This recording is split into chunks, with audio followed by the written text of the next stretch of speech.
Okay, good evening, everybody, and welcome to our CPIC meeting tonight.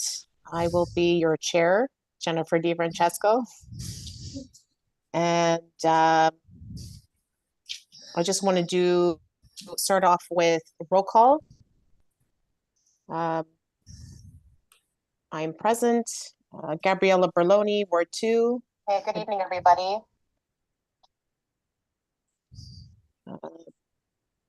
Okay, Joe Fiorante. Present. Steve Massaroni. Franco Cozza.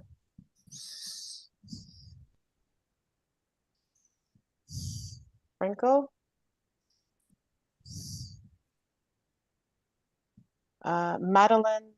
I'm sorry. Here. Juanche. How do you pronounce it? Juanche, as if it was an Juanche. H. Juanche. Okay. Yes. Thank you, Juanche. Yes, thank you. Hi. Hi. Marcel Paul.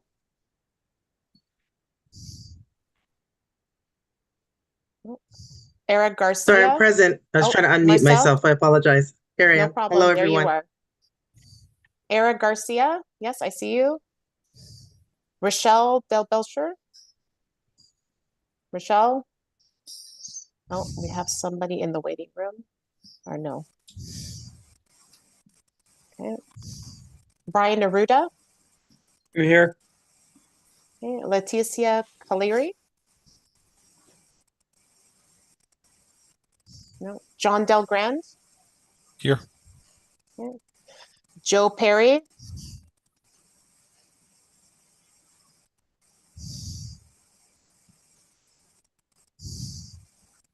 Oh. Gus Gikas. Present. Maria Volpentesta. Maria. Jen, I did see Maria. Yeah, I was gonna say I think I saw her come in. Okay, and Frank D'Amico is here. Ryan is here. And Marco's not here tonight, right? I'm here. Oh, Hi. are you here? Oh, there you are. Okay, perfect. Good evening. All right.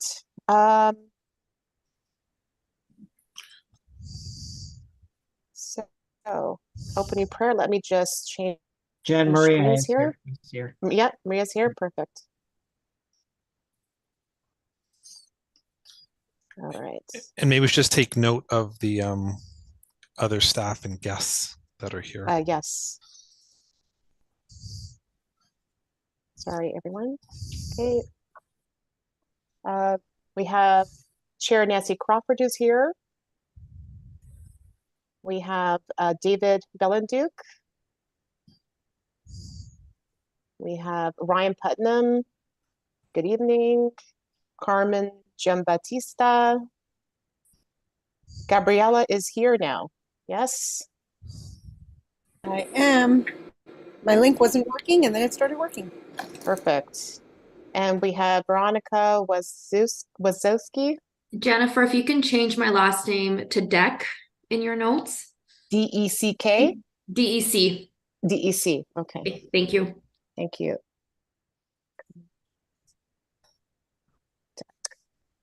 Okay.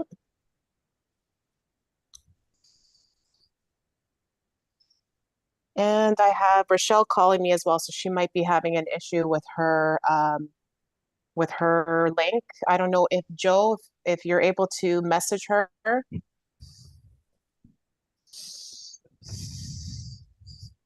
Okay. I'm gonna send her an email, Jen. Thank you. All right. Opening prayer. Let me just change my screen here.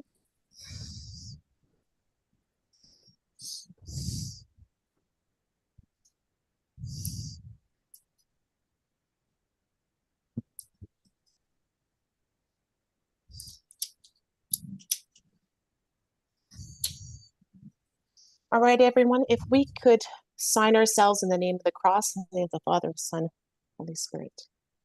A prayer to keep God first this new year. Dear God, thank you that you make all things new. Thank you for all that you have allowed into our lives this past year. the good, and the hard things that have reminded us how much we need you and rely on your presence filling us every day. We pray for your Spirit to lead us each step of this new year. We ask that you guide our decisions and turn our hearts to deeply desire you above all else. We ask that you open the doors that need to be opened and close the ones that need to be shut tight. We ask that you help us release our grip on the things to which you have said no, not yet, or wait. We ask for your help to pursue you first above every dream and desire you have put within our hearts. We ask for your wisdom, strength, and power to be constantly present with us. We pray you will make us strong and courageous on the road ahead. Give us ability beyond what we feel able, and let your gifts flow freely through us so that you would be honored by our lives and others would be drawn to you. We pray that you will keep us far from the snares and traps of temptations, that you will whisper in our ear when we need to run and whisper in our heart when we need to stand our ground. We pray for your protection over our families and friends.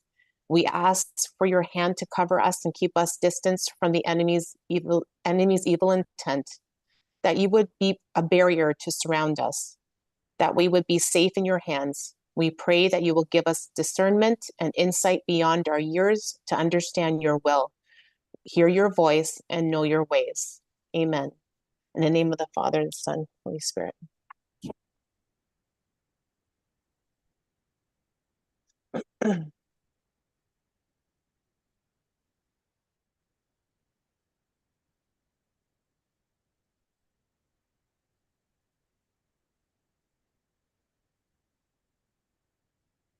Okay.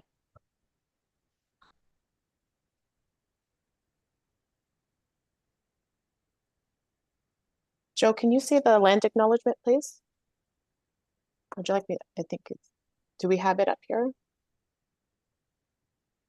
There it is. Yep. Thank you.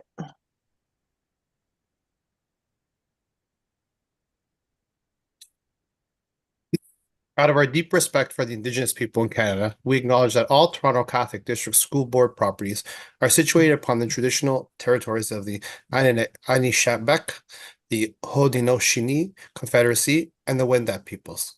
We also acknowledge the land covered by Treaty 13 is held by the Mississaugas of the Credit First Nation, and Toronto is subject to the Dish with One Spoon covenant.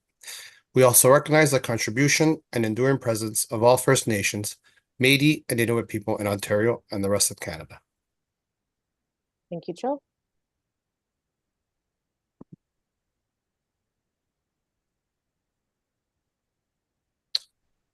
I will move approval of the agenda with the addendum, Madam Chair. Okay. Do I have a seconder? I'll second it. Okay, Gus.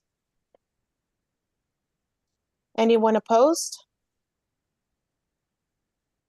I take that as a no. Okay, so that passes. Thank you. Sorry, Madam Chair. Yes. Just because I don't know people's Oh, sorry. faces, I'll let it's you know okay. who that was. So Thanks that so much. no problem. Sorry, that was John Del Grand, who's the first, and then Gus Geekus, who seconded.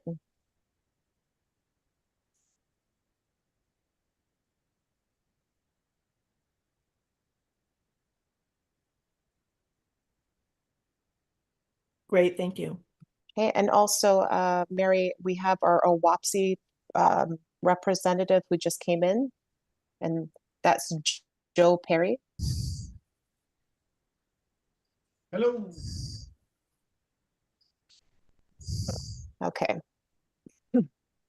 On to number 5, declarations of interest. Please, if there are any tonight, let us know before there's any voting. So I'm gonna declare an interest Yes. for item 10A. Okay.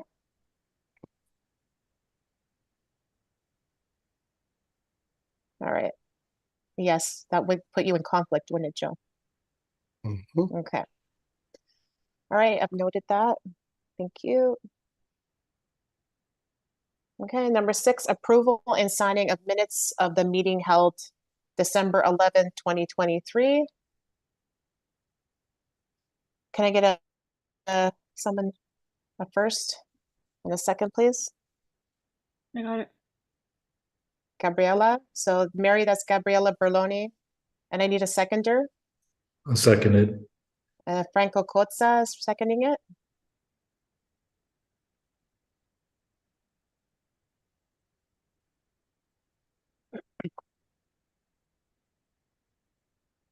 Is anyone opposed to passing the minutes from December 11th?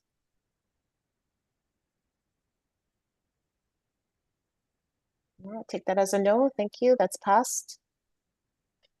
All right, number Mary Rochelle Belcher has just come into our meeting.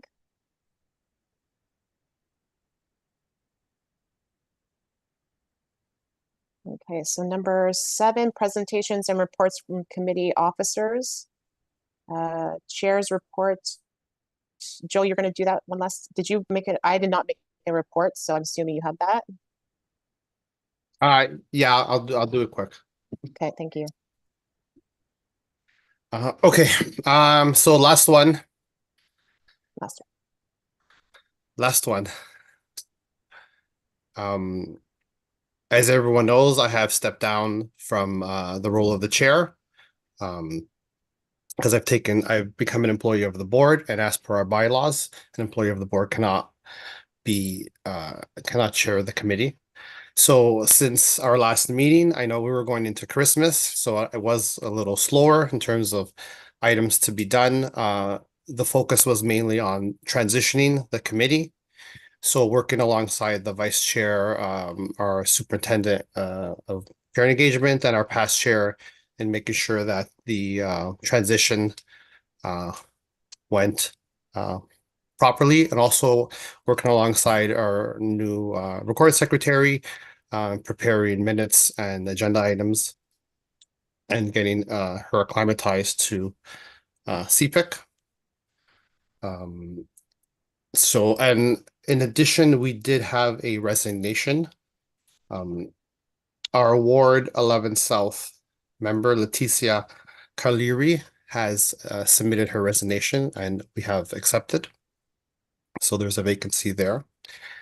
And I just want to say thank you to everyone for all these years. It's been quite a blessing to be part of CPIC, to lead these parents, to be in all these conversations. I can tell you I've grown so much as a person. Hopefully those around me have grown just as much. And with that, I would also like to announce that I will be stepping down as the Ward 3 rep. And I'll be sitting at this table more as a resource and not a parent member. So I'll be recusing myself for the rest of this meeting as well this evening. Thank you. Thank you, Joe. Ryan, did you want to speak to something? Yeah, just wanted to, on behalf of the senior team, thank Joe for all the years of service on CPIC. He's been a wealth of information in driving parent voice forward, and we'd like to thank him for all the work that he's done as a volunteer member, and we'd like to welcome him to the team of the Toronto Catholic District School Board on the other side. So it's a very good fit for Joe and for us. Joe's also already shown some very, very strong skills and experience in the department, and we are very happy to have him with us. So CPIC and volunteers lost is Toronto Catholic District School Board's gain. So thank you very much, Joe. Thank you, Ryan. Okay, sorry guys, I went too far down. Okay, financial report as of December 31st. Gus? Thank you. You want to put it up on the screen? Should be in the It's addendum. the addendum, right? Okay. Yeah. Can you guys see the addendum? No, hold on. Yes. Yes? there. Okay. Okay, perfect. Oh, yeah, we can see it. Okay. Yeah, thank you. Sure. So our balance as of December 31st is $103,458. We still have some outstanding expenses to put forth. We have our Ward 3 event that was held in Ward 3. We have our 2 meeting expenses. We also have some printing expense coming up for December, mileage, of course, and some transportation to the AFL Gala that we sponsored. We're looking at somewhere between $1,200 and $1,500 for those expenses to come out. So we're going to have a balance probably somewhere between 101 moving forward. I'll be reflected on the next statement. Great, thank you, Gus.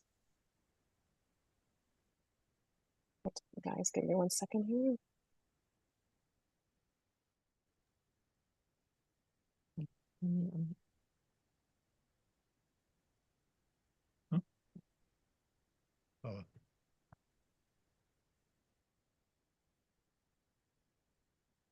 Okay. 7C, Chief Financial Officer update, Ryan Putnam. Sorry, I had a question. Oh, sorry, I didn't see that, Joe. Yeah, Yes, no go problem. ahead. I was wondering when I could submit a motion for a budget consideration, when I'd be able to do that.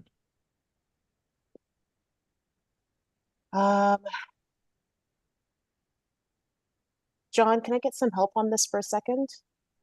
Well, there's a report from the Budget and Priorities Committee.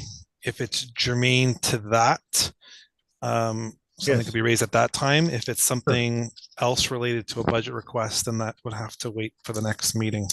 No, it would relate to that.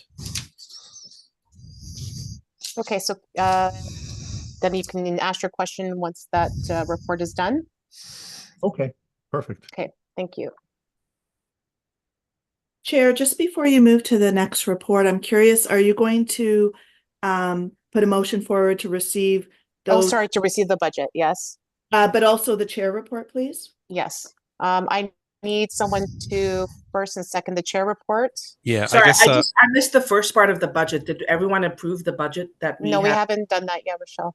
Okay, sorry, I'm just coming to the middle of it, so I want to make sure I didn't miss so anything. Jen, I'll move to receive the chair's report and the resignation of Joe as Ward 3 rep. Okay, thank you. And Jen, I can second it. Marcel, Paul. Marcel, thank you, Marcel. Okay, so John, Marcel. Okay, and if no one is opposed, anyone opposed to the chair's report and the resignation? No, okay, that passes. Financial report, so the budget, I need a first and a seconder for the budget. I can approve Yeah, that. Gabriella. Okay, so Gabriella, and I need a second. I could second that. Franco, thank you. Yes. Okay, and anyone opposed? No, that passes. Thank you. Mary, did you get their names? Yes, thank you. Okay. All right, on to 7C, Chief Financial Officer update, Ryan Putnam. Go ahead.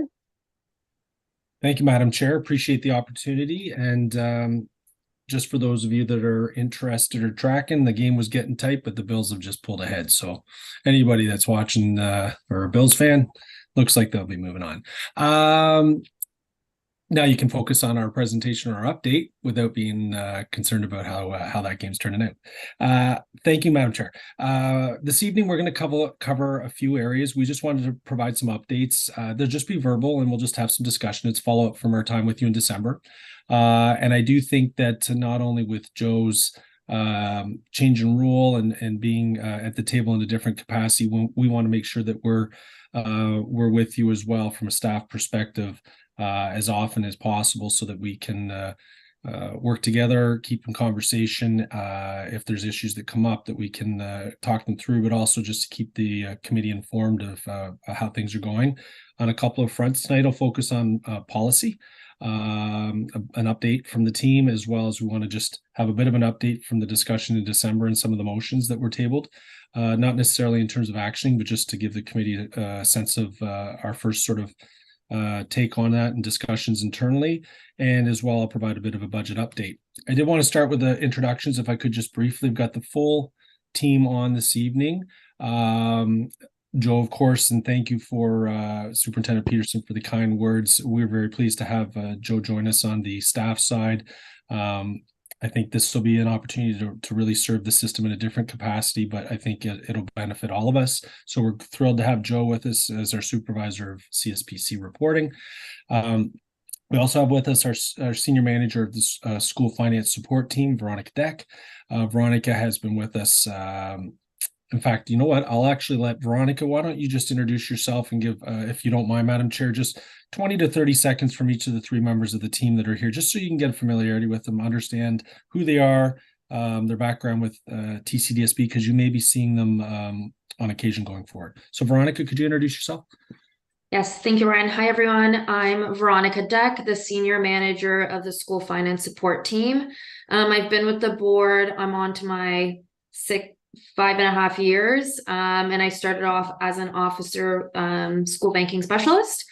So we are now trying to expand our school support team, and with that I will be leading that team. Joe will be reporting to me, so he will be under my wing, but we will be working together closely to ensure that we provide the greatest support, the most amount of resources that we possibly can to both our parent councils and to our schools. Thanks, Veronica. Rolling along, Carmen Giambattista. Carmen, do you want to introduce yourself? Sure. Thanks, Ryan. Carmen Giambattista, Senior Coordinator, Accounting and Audit. I have been working at the school board for about 21 years now, and my area is responsible for the day-to-day accounting, the financial reporting of the board's consolidated financial statements, which includes, of course, the roll-up of the school funds, including the parent council funds. So we're responsible for that, dealing with the external auditors. Thank you. Thanks, Carmen. And Veronica reports into Carm in terms of our infrastructure team. And for some of you, he won't be a stranger. And then lastly, we have our controller, financial accounting and compliance. Dave, did you want to say hi? Hi, everybody. I'm Dave Billendup, controller of financial accounting and compliance. I've been at the board, I guess, roughly 23 years now. I take care of risk management, financial accounting, treasury, a whole myriad of things. I'm going to speak tonight on some policy changes. Thanks, Dave. And with that, actually, Madam Chair, through you, the first update then will be around policy. So Dave, I'll turn it to you. Okay. So we're bringing 3 policy changes to the GAP committee meeting on February the 6th. These 3 may be of interest to you. I'm not sure if everyone knows where to find the policies. They're on our website. It's just on other board. Better just check. It is on our board. If you go to our board and then under our board, there's policies and procedures. So any of these procedures or policies I'm talking about, you can go in there and take a look. The first one I want to talk about is policy A09, and this is on board recognized charitable foundations. We're not really making any changes to that. It's mostly cosmetic. Most of the policies need to have the multi-year strategic plan changed. A lot of them still refer to CSACs, and we need to change the language of that. In this one, the board's always recognized Share Life and the Angel Foundation as our recognized charitable foundations. And the only real change is we've added their mission statement and updated the mission statement. Second policy is FF02, donations and sponsorship. This is probably of more interest to you. The first big change in that is we've decided to take sponsorship out of this policy, and it's going to be added to advertising. Sponsorship usually requires something in return, and donations is supposed to be given without any expectation of return. So sponsorship, usually they want at least a little bit of advertising or something out of it. The minor changes that we've made to the policy, we've changed it to the responsibility of business services. We've improved the language around gift in kind. It needs to be an arm's length and a third-party appraisal. We've added that language in, and we're going to talk later about policy S10 that's not being brought forward, but policy S10 has an appendix, and it's the CSPC operating procedures.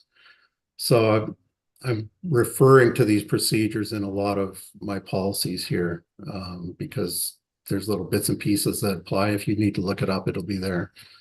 The third policy, SM04, is fundraising in schools. And this one, it's mostly language that we're changing. CSACs is referred to a lot. We're changing all that to CSPC and the multi-year strategic plan. We've got tighter language around the purchasing policy and board standards, using those when you're buying products.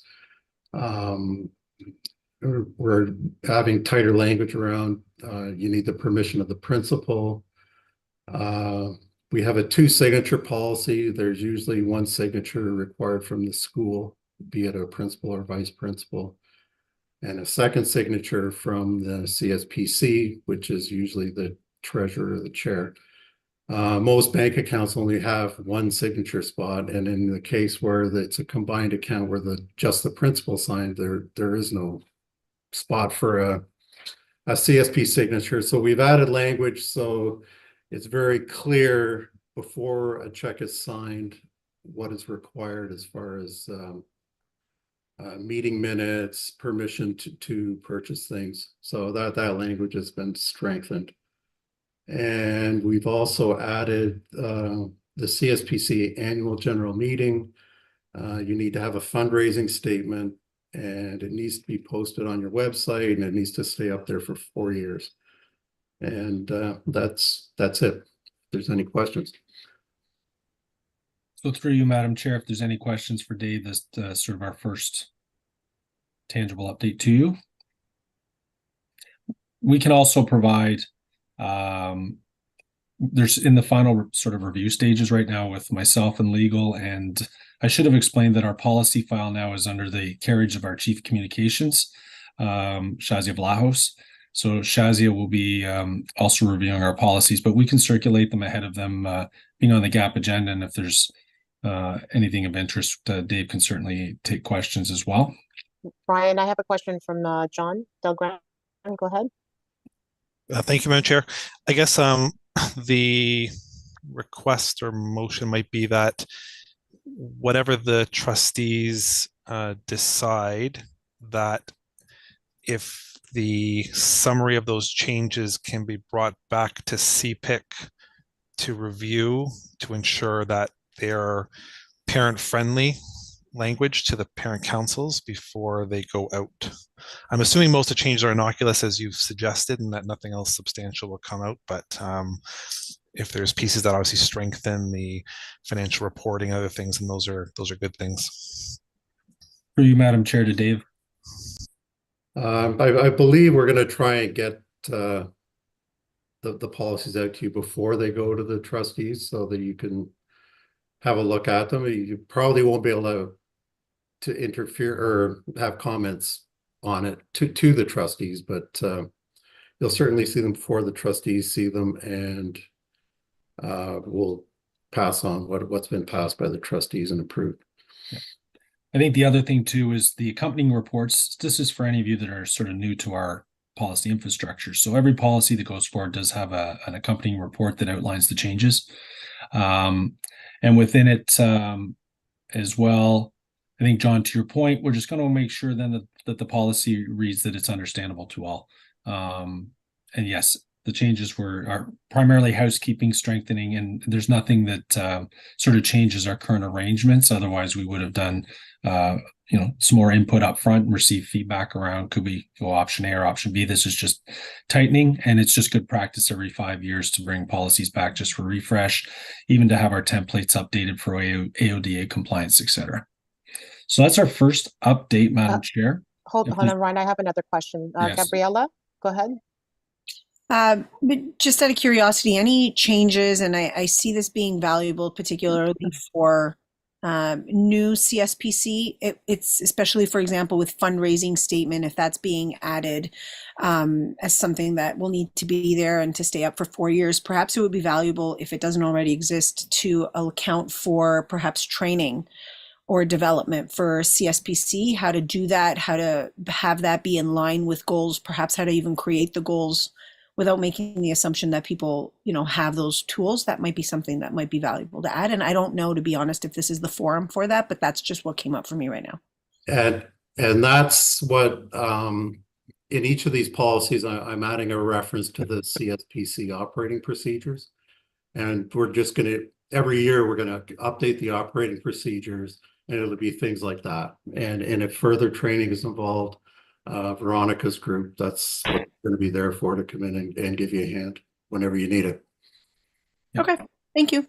Thanks for that. We'll take note. And Joe, I think the other piece will be Joe will be a monthly conduit, and in time we'll be coming back with he's just getting going, but on his approach to training, mid-year changes, annual refreshers. Joe, not to speak for you, but I think you need a little bit of time on that, but you already are aware of the areas that sitting on the other side of the fence would benefit from your focus. Madam Chair, our second update is a bit of an advertisement further to December and ties into what David referenced around reviewing policy S10 and Appendix B. Carmen, I'll turn it to you and then to Veronica just to give a high level of your observations and opportunities. So review of all things that are not only within Appendix B, but the broader scope and scale of school funds, including school banking and school council banking. So sorry, Ryan. Ryan, before you move on, I just had a clarification. Sure. Okay, David had mentioned in fundraising, the part 3 of the updates was the permission of principals and the 2 signatures on checks. Now, from what I understand, isn't that already in Appendix B? I know that already they need 2 signatures, and already, mostly pretty much everything has to go through the principal already. So I'm kind of just trying to understand what exactly the increase of that is, or the tightening up of that is. There was a lot of confusion because banks, they only want 1 signature. And the policy requires 1 signature from each group. So you can't put the 2 signatures on a check. So we needed like a format or a vehicle to collect the permission to issue that check. So instead of your signature on a check, that say the chair would give minutes from your board meeting or whatever, and it would give the principal permission to sign the check a second time, or technically a second time. So then it's only giving permission to the principal to sign the check? It's not necessarily permission. It's just creating a vehicle to get around. There's only 1 signature on the check, but we require 2. So it's just a format, and really the CSPC in their bylaws, they can determine how they want to give that permission. It's because it's a joint purchase, right, between the 2, and you require both signatures. So Madam Chair, maybe let me just leave it at this. Let me circulate the drafts. I think it's the first thing. And secondly, what's happened because these different policies it's been quite some time since a few of them have come to the board table, and the operating procedures and the guidelines that Dave's spoken of, the S10 Appendix B, we're now referring to those for the first time in the policies. And so within that is catching up on the housekeeping of things that maybe, when the last time donations went forward was 10 years ago, but the guidelines have been updated since. I think the other So these policies are more the motherhood policies that any board would have around fundraising, around donations. Where we'll have more vested interest in the dialogue of the controls and the signatures will be when we actually review Appendix B. And that's actually the next update is sort of like the work that Veronica is doing right now in Carmen around the landscape and some recommendations either for efficiency or risks or controls and opportunities. So let me circulate the policies once they're through the process over the course of the next half week or so and ready to go on to Ed Council for review. We'll get them off to you at the same time.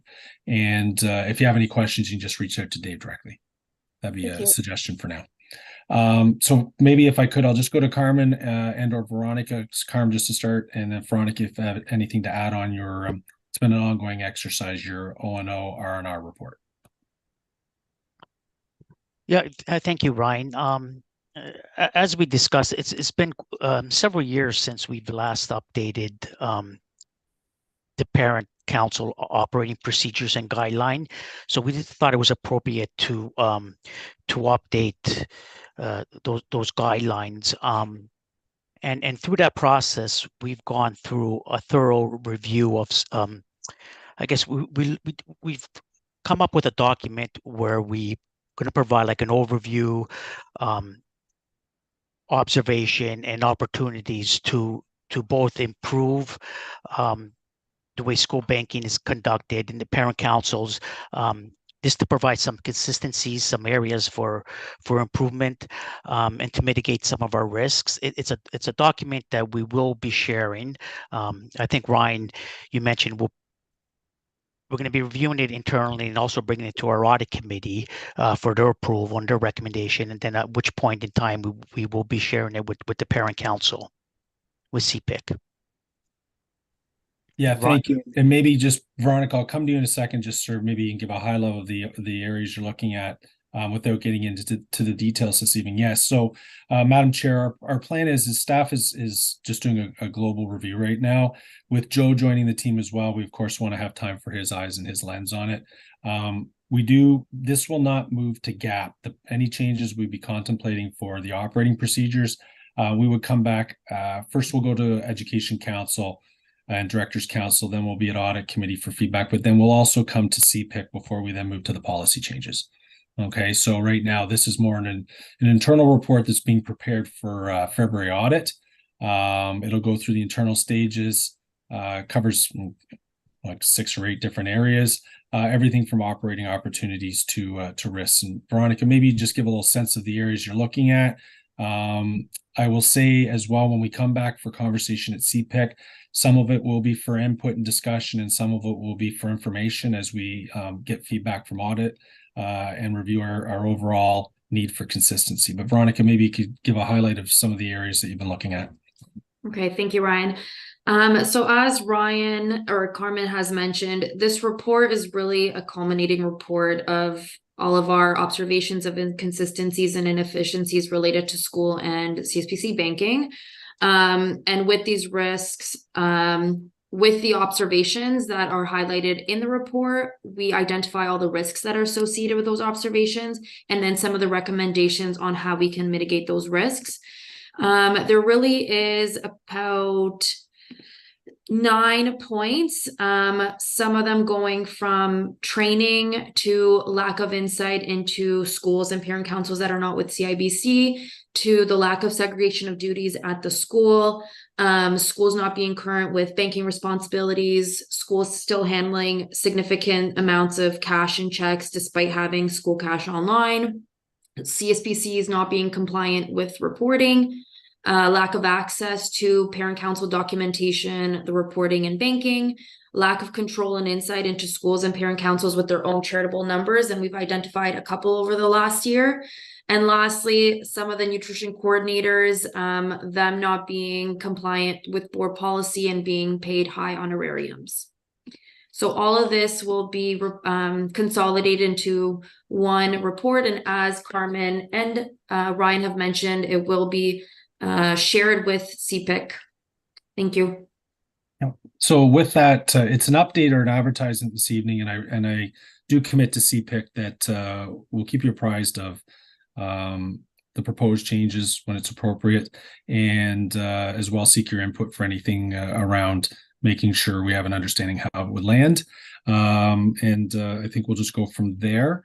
In terms of, and I'll pause there actually, Madam Chair, if there are any No, questions. there is a question. Yes, Yeah. go ahead, John. Okay.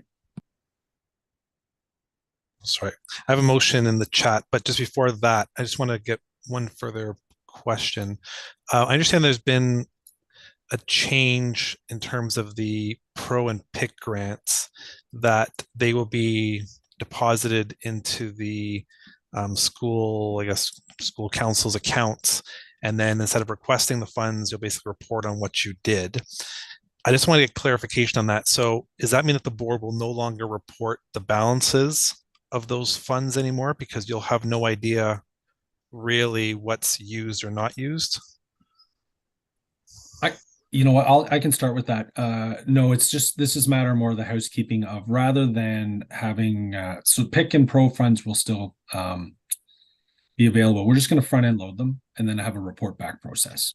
No, I got you. But right now they're enveloped, right? So they're part of the school council thing, but they're kind of in an envelope that says you have 500, you have 1,000, and then in the current things, you have to kind of put the request into business services to basically transfer whatever you used.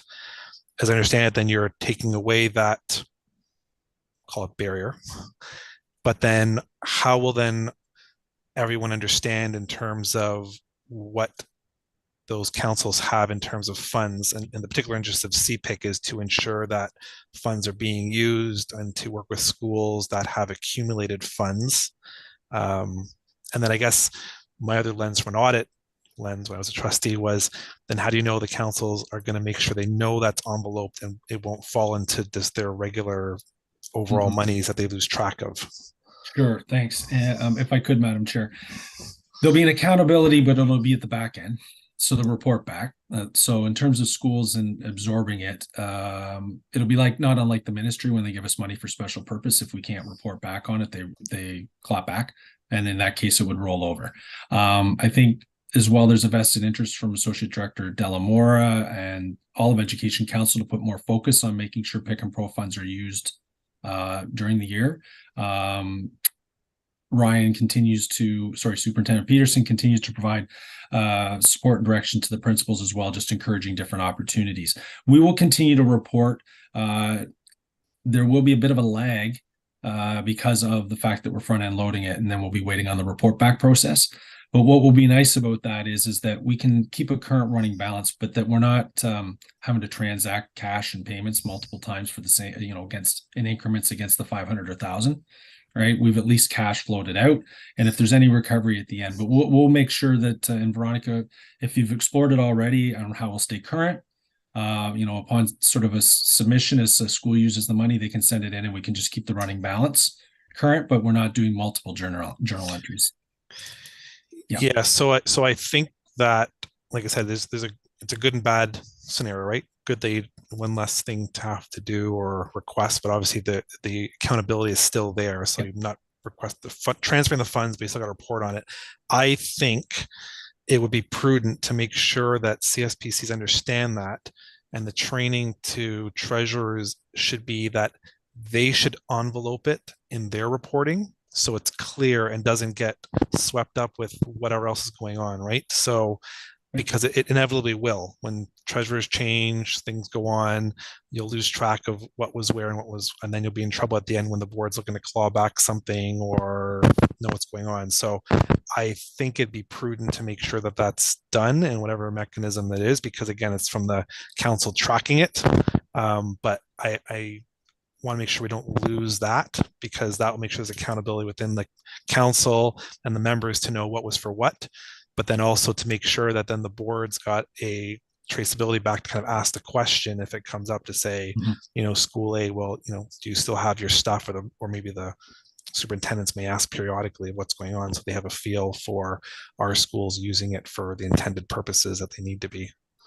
Noted. So we'll leave that as an action item, Veronica, with Joe as well, to see through, and if there's any need to follow up and in between meetings, just to get a sense of how this might land and what might be practical first as we put the logistics into practice, Madam Chair and and John. We'll certainly we'll make sure that it lands well. Appreciate the willingness to support, at least a desire to become more efficient and not deal with, multiple transactions on the same money through the finance team. So I appreciate that. But we'll make sure that it lands so that everything you've just suggested can still be maintained. Okay. Madam Chair, I'll just pause if there's any other questions on that. There's just a couple other items we want to cover off during our time with you. John, the motion that you put in the chat, did you want to speak to that?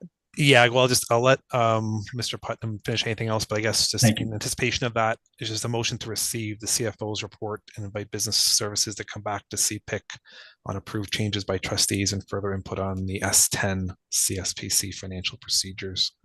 Perfect. Appreciating that. And I do see it. So Madam Chair, I'll move through the other items and no concern because we would commit to that anyways.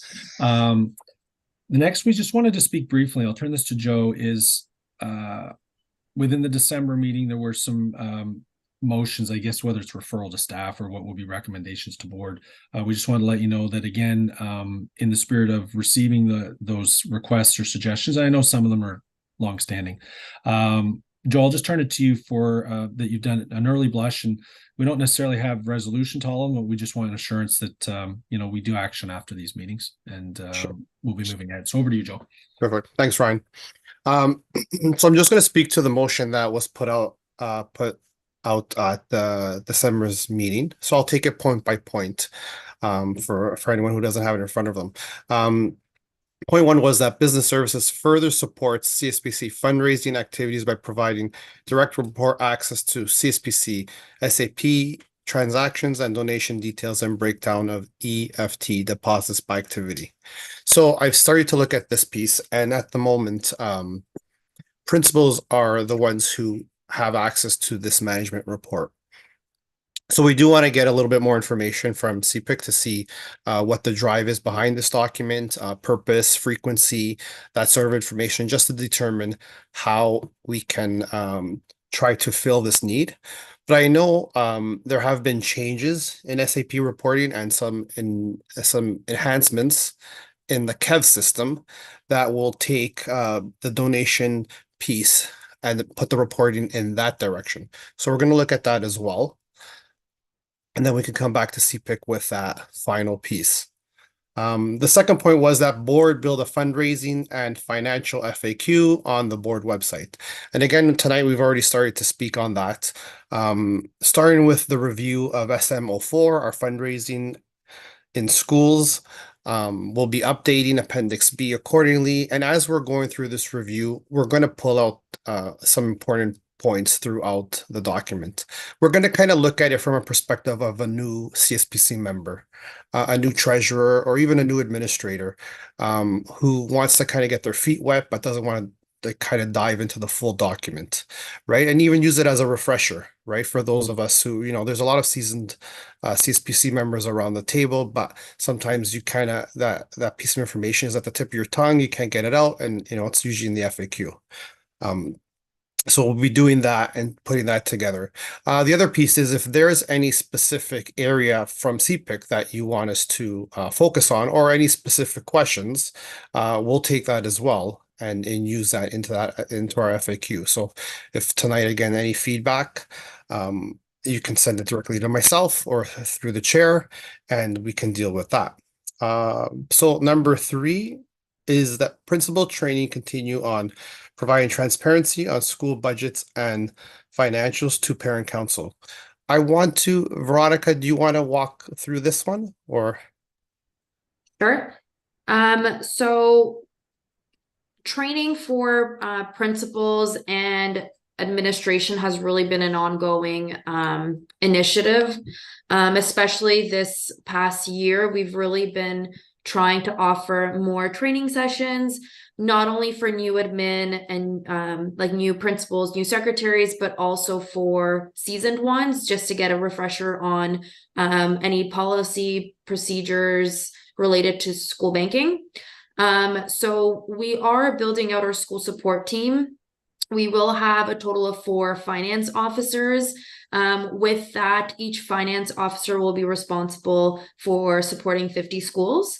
And then Joe, as the CSPC supervisor, will be responsible for all parent councils. So with that, we really are vamping up our frontline support at the schools, with more, I guess, with more support, direct support from the finance officers. So again, we do provide ongoing training through our department and with collaboration with ICT services, and anything that's related to school banking, policy, procedure, how to use KEV, how to use SAP. But if CPIC has any recommendations on how else we can kind of improve the training, then we are welcome to hear any suggestions.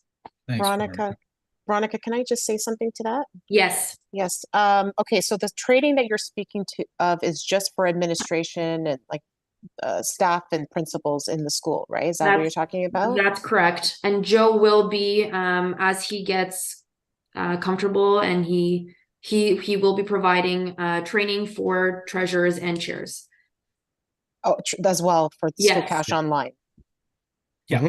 Anything CSPC reporting, anything related to CSPC banking, finances, Joe will be providing training sessions for treasurers and chairs. Okay, so what I'm curious, is there any training for treasurers or chairs when it comes to School Cash Online? Because we're able to CSPCs are able to set up their own accounts, so they can create an event, and it goes through to the principal, and the principal can upload that. Now, I'll tell you, a lot of CSPCs have no idea they can do this.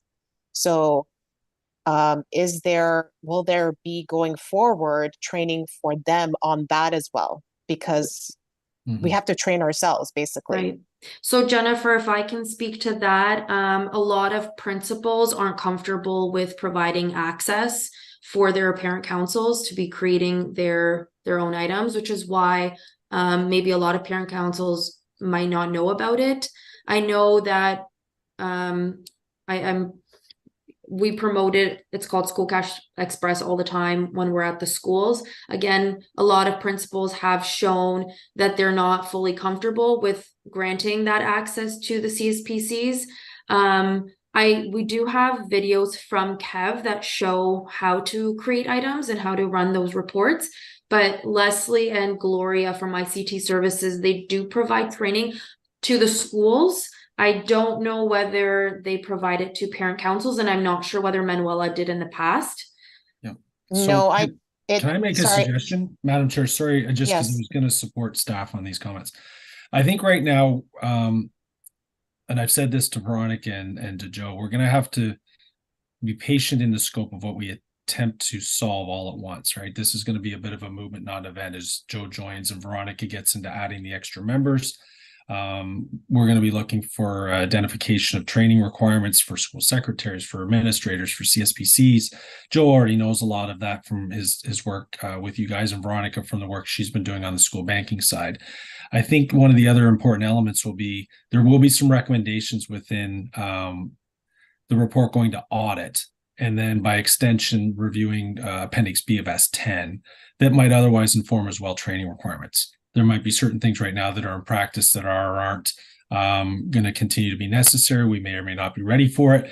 I'm also cognizant, Veronica, I appreciate the statement that principals might not want to offer access. Those are conversations that we're going to take. I don't want to necessarily go down a rabbit hole on that one tonight, but we will be looking at consistency of practice system-wide. What's the best solution? John, for example, you've been citing as well that if it's not going to be, through CAV, we need another common solution that allows for support for CSPC chairs. Like, those are all things that are on the table right now for balancing sort of the risks with the consistency, with efficiency opportunities, with what would be optimal, what's practical, and what's reasonable, right? So we're going to get there. So I just wanted to offer that context right now, because I think otherwise we may be a few months premature of having conversations around things that might be changing. Thanks, Madam Chair. Thank you, Ryan. I just wanted to make sure that these things are brought up because they are important. I mean, we've had access to this for years now, and yeah, we have to make sure that our CSPCs, above all, for us as parents, are put in place. Gabriella, did you have a question? I'll take Gabriella and John, and then we'll keep moving on. Okay. It was more a thought when the videos about Kev, the existence of the videos about Kev was mentioned. It might have addressed it, but just in the spirit of supporting parents as they, either join the CSPC for the first time or as refreshers, it would be valuable to have access to any training videos, and that we are going to be creating a way to have that be available and accessible. But if there are videos that are currently in existence, that would be really good to know about it as we create that tool.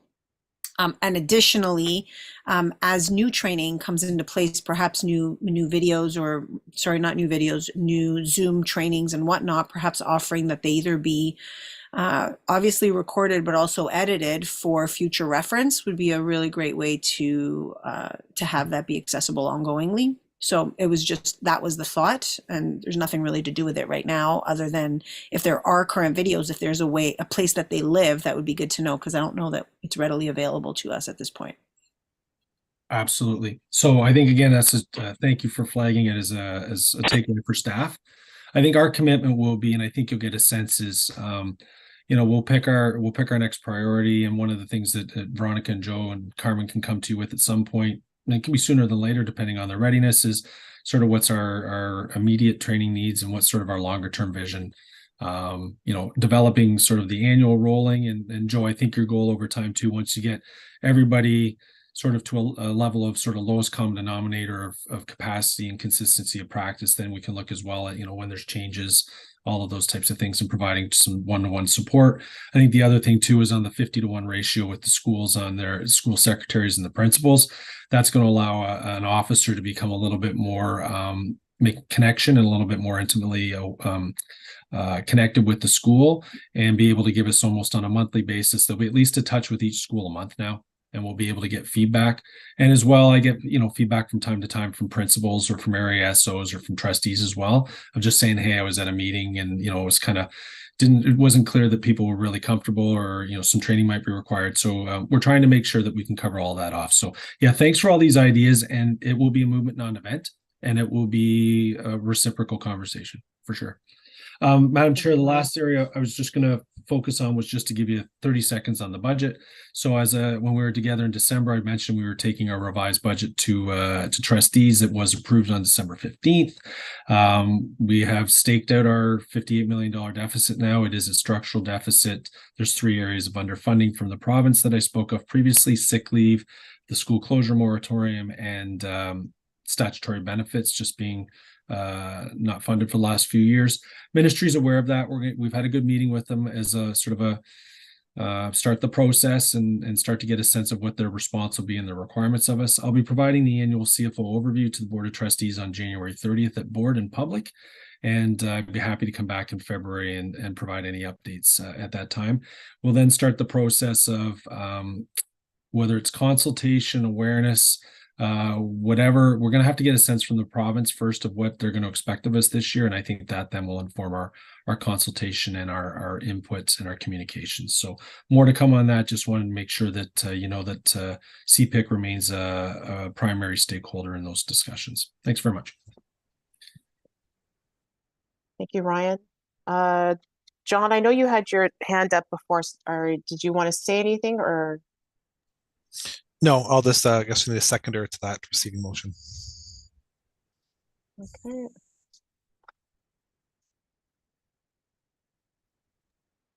And just as you move to the motion, then I'll offer to my team, other than I know Joe's staying, as I think, Madam Chair, you're always happy to have us join you for the rest of the meeting, but to my team, if you have other commitments, I'll stay online just in case there's anything else that comes up throughout the course of the meeting, Madam Chair, but just to let my team know. Thanks. Thank you, Ryan. Yes, I need a seconder for John's motion to receive the CFO's report and invite business services to come back to CPIC on approved changes by trustees and further input on S10 CSPC financial procedures. Do I have a seconder? I do. Yes, thank you, Madeline. Mm-hmm. Okay, and anyone opposed? Hearing nothing, that passes. Thank you. Okay, for updates, do I need to have that, John, for updates? Does that have to, I need a first and a seconder for that or not for updates? For Ryan's, Well, that was the motion to receive that. oh, okay, all right, sorry. Okay, moving on, we have no delegations. 9, unfinished business and matters rising out of minutes. Okay, so 9A is appointment of Franco Cozza to the Catholic Parent Involvement Committee to fill the vacancy for Ward 5 East. Sorry, just give me a second here. And John, we don't have to vote on this, do we? Do we? Yeah, because CPIC has to approve them as permanent members. Right now they're acting members, so you could group the two together. I don't think there's going to be any opposition, so someone should move appointment of 9A and B. Okay, so appointment of Marcel Paul to the Catholic Parent Involvement Committee to fill the vacancy for Ward 6. Can I get a first and second on 9A and 9B? I agree with that. Madeline? Yes. Okay. I'll second that. It's Gab. Gab? Okay, thank you. Gabriella? Okay. Anyone opposed to the appointment of Franco and Marcel? Can we see how he looks like? Is he on here on the chat? Sorry, who, Rochelle? Can you? Yeah, can we see how Frank looks like? Can we see a video or a screenshot of him? Like, is he on this chat? Yeah, scroll down. Yeah. He's waving. He's online. Hello. Hi, Rochelle. Thank you. Nice to meet you, Franco. Nice to meet you as well. Okay, is anyone opposed, or can I pass this? Well, not hearing anything, that passes, and I'd like to welcome Franco Cozza and Marcel Paul as Ward 5 East and Ward 6 representatives. Thank you. Thank you. Thank you. Okay, let's see, going on to 9C, filling vacant executive position chair. I'd like to pass over chair to Ryan. Thanks, Jen. I don't know if I become chair or I just run this. You shall run the meeting.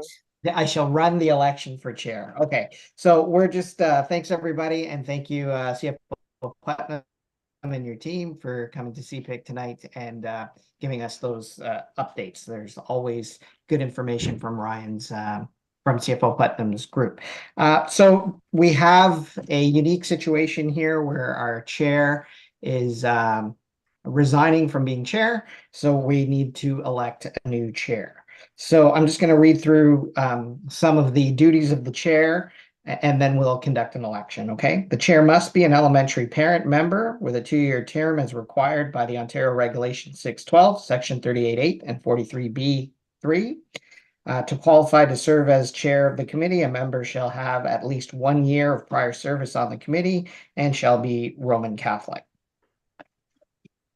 The chair's terms of office: chair must serve for more than 2 consecutive terms, and the duties of a chair shall, when present, serve as presiding officer of all meetings of the committee, shall act as a spokesperson for the committee in communicating with the TCDSB Director of Education, trustees, and general public, shall provide leadership and direction to the committee and executive officers so that the goals, priorities, and procedures of the committee promote Catholic faith and values consistent with the mission of the committee. Shall, in consultation with the vice chair, arrange and call meetings of the committee. Shall, in consultation with the vice chair, set and prepare the meeting agenda for all meetings of the committee and consult with members as needed. Shall ensure that a record of all meetings of the committee is made and maintained. Work collaboratively with the TCDSB Director of Education and TCDSB Trustee Chair to improve student achievement and well-being through effective parent engagement. Facilitate resolutions of conflict, if any, between members of the committee, provided that the chair is not party to such conflict, may participate as an ex officio voting member of all subcommittees, may consult with the TCDSB staff and TCDSB trustees as required, shall ensure there is regular communication with the TCDSB parent community, shall prepare and submit by October 31st of each year an annual written report on the activities of the committee, including how funds were spent, to the Director of Education and the Board of Trustees. Ensure the new members receive appropriate orientation and/or training on committee functions and procedures by providing up-to-date copies of the bylaws, policies, and other relevant materials. Shall act without the prior direction of the committee until urgent matters in which failure to act might result in reputational or financial loss to CPIC subsequently shall report to the committee on the urgent nature that required action at the next reasonable opportunity. Shall be responsible for all social media and telecommunication accounts and passwords, and shall carry out other such duties as the committee directs from time to time. So those are the duties of the chair, which, as you can see, are significant. At this point, we will be taking nominations for chair. Ryan, can I just, before we do the nominations, this is just to fill out for this year, right? This is to fill out the rest of Joe's 2 years. Actually, I'm going to throw to John on that because I do believe so, but I think there is a stipulation that I can go through. John, do you know how to answer Jen's question? Yeah, like our understanding from the discussion is that it's filling the term because the chair's term rotates every 2 years and would be naturally be coming up in the fall of this year. So this is essentially to fill the interim chair position, and then which time it goes back up for elections again. Yeah, so completing Joe's term. Okay, I'd like to nominate John Delgrand then as chair. Okay, so Ed, do I need a seconder? I'll second that. Okay. So I have Jennifer is nominating John, and I think it was Gus I heard is seconding the nomination. Do I have anyone else who would like to nominate for chair? I would like to nominate Gabriela. Oh, I guess John has to, can we go back? I think John has to accept the nomination. Is that... Yes, thank you, Jenna. Will accept the nomination. Okay. And then we have a nomination for Gabriella. Do we have a seconder for a nomination for Gabriella? Yeah, I'll second her. Can I just, who was that? Just Barry Olapsey. Thank you, Joe. And Gabriella, do you accept the nomination? While I'm honored for the nomination, I'm declining the nomination at this time. Thank you, Gabriella. No problem. And I'll ask one more time, are there any nominations for chair of CPIC? Okay, with that, I would declare that John is our only nominated member of CPIC and that John Delgrand is elected chair. Congratulations, John. Thank you, Brian, for conducting the elections. Thanks, Sean. And I'm happy to be working with you. Yeah, I'm I guess honored to be again at the committee and to take the committee forward on parent engagement. This is my last time at the CPIC rodeo show, and intentions to fill up the missing kind of gap of Joe's good work.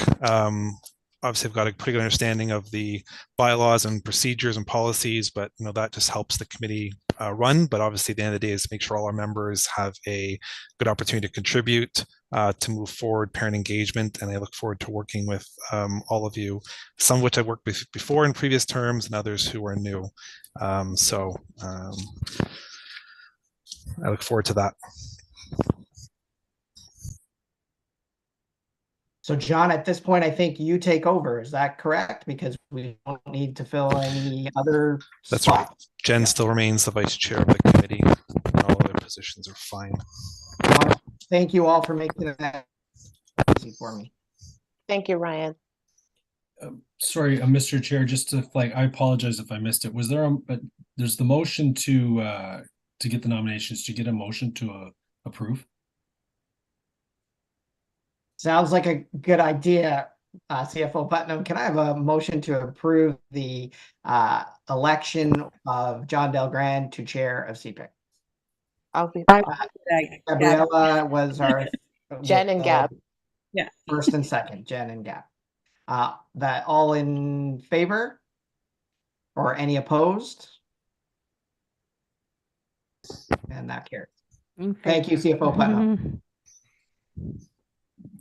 Thanks. So I'll ask Jen if you're happy just to keep the navigation on the screen. I will, John. For consistency, that will be fabulous.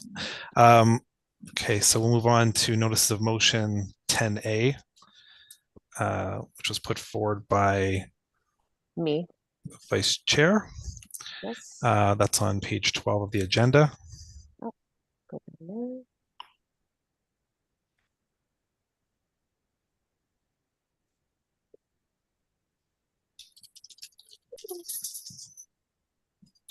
Okay.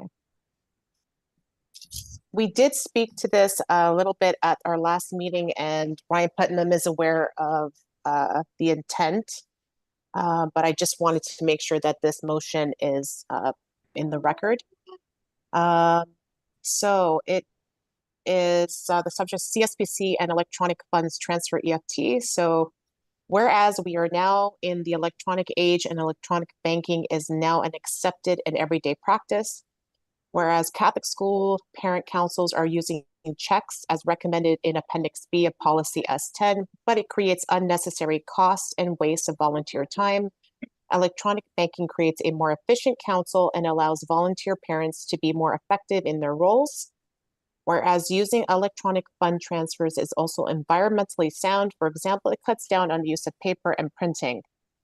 Be it resolved that CPIC requests referral to staff to come back with amendments to have Appendix B, TCDSB guidelines for school accounts and Catholic school parent councils, CSBC financial operational procedures, banking procedures, 1, authorized check signatures for CSBC accounts, and 2, procedures for school banking check signatures of the Catholic school parent council's policy, S10, to include electronic banking, electronic fund transfers, EFT, and guidelines to the use and dual signatory authorization via email by the principal or vice principal and one other, either the chair, a co-chair, vice chair, or treasurer added. Okay, so I think that's pretty clear, which is basically, in summary, trying to align check activities with those that will be non-check related. Do I have a seconder to that motion? Gabriella? I will now facilitate questions. Mr. Putnam, you would like to respond? Actually, just more 2 questions of clarification. I think the first, Mr. Chair, and forgive me, is this a notice of motion for what's the word? Addressing this evening at the table, or is it something that's coming back to the next meeting? First question. And then secondly, I think we need to maybe reflect on the language of motions from CPIC. This is maybe something we can explore offline, Superintendent Peterson with the chair and vice chair, whether CPIC actually does refer to staff, and for lack of a better words, forgive me for saying it this way, this reads like a directive motion to staff rather than a request. I don't believe CPIC can refer to staff, but can request that staff consider and things like that. I think it's just nuance of language, Mr. Chair. And I know I don't mean it with any connotation other than just, what the no, I understand. Jurisdiction and authority is, and staff, and just know that staff is always going to happily receive feedback and always thoughtfully consider and come back to. Thanks. Yeah. So on the first matter, it's a proper notice for discussion and conclusion today because it was put on the original agenda with the appropriate time for that. So that's number one. Number two is you are technically correct that there's 3 things that CPIC does. One is it can request information from staff as part of its committee activities. And then the 2 other vehicles are to make a recommendation motion to the Director of Education or other staff, or two to the Board of Trustees. So this technically would be a recommendation to the Director of Education and Business Solutions staff. So we can fix the semantics of that, but that's effectively what it is. It would be, if passed, would be an official recommendation of CPIC to staff. Okay, thank you, sir. And I would submit that we'll always, anything that is a request for consideration would be language that's helpful for us, because this is actually aligning perfectly with the review that Veronica spoke of earlier.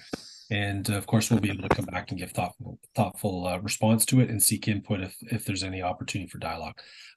Thanks.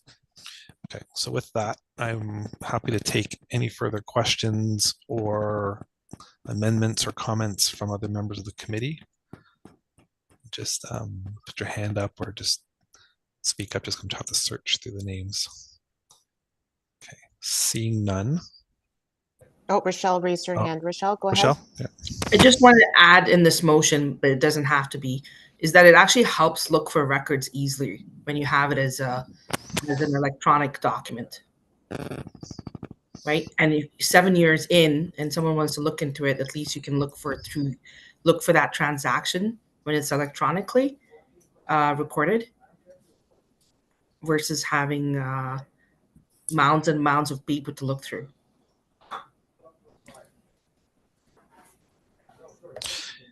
Yeah, and I think the aspect here is the procedures or requirements of the board through the policy the CFO referred to before spoke specifically to checks, and what the vice chair is seeking to have here is to ensure it covers electronic transfers and the right accountability is there, which I know some schools are doing anyways, but I think we're looking for the formality of it to make sure that there's no questions about can this be done, and ensuring that the right level of authorization is present. Probably very similar to Carmen's comment that, one signed a check, we still need something that traces the authorization.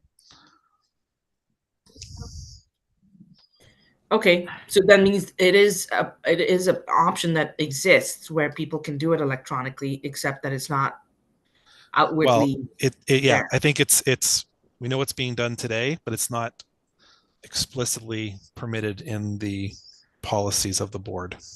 Okay, now I understand. Okay. Yeah, if I could say there's been an evolution, and there's a request, let's just say there's a desire request to move towards perhaps consideration of more modern means of doing business.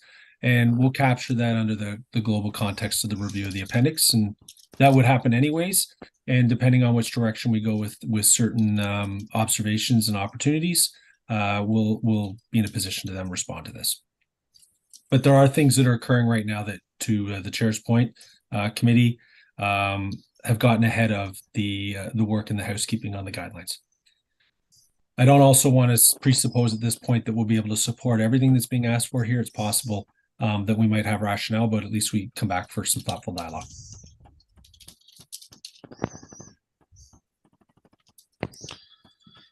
Okay, thank you.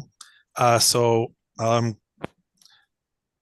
the motion, basically with the small semantics as a CPIC recommendation to staff, and then as worded there on screen, is there anyone opposed to this?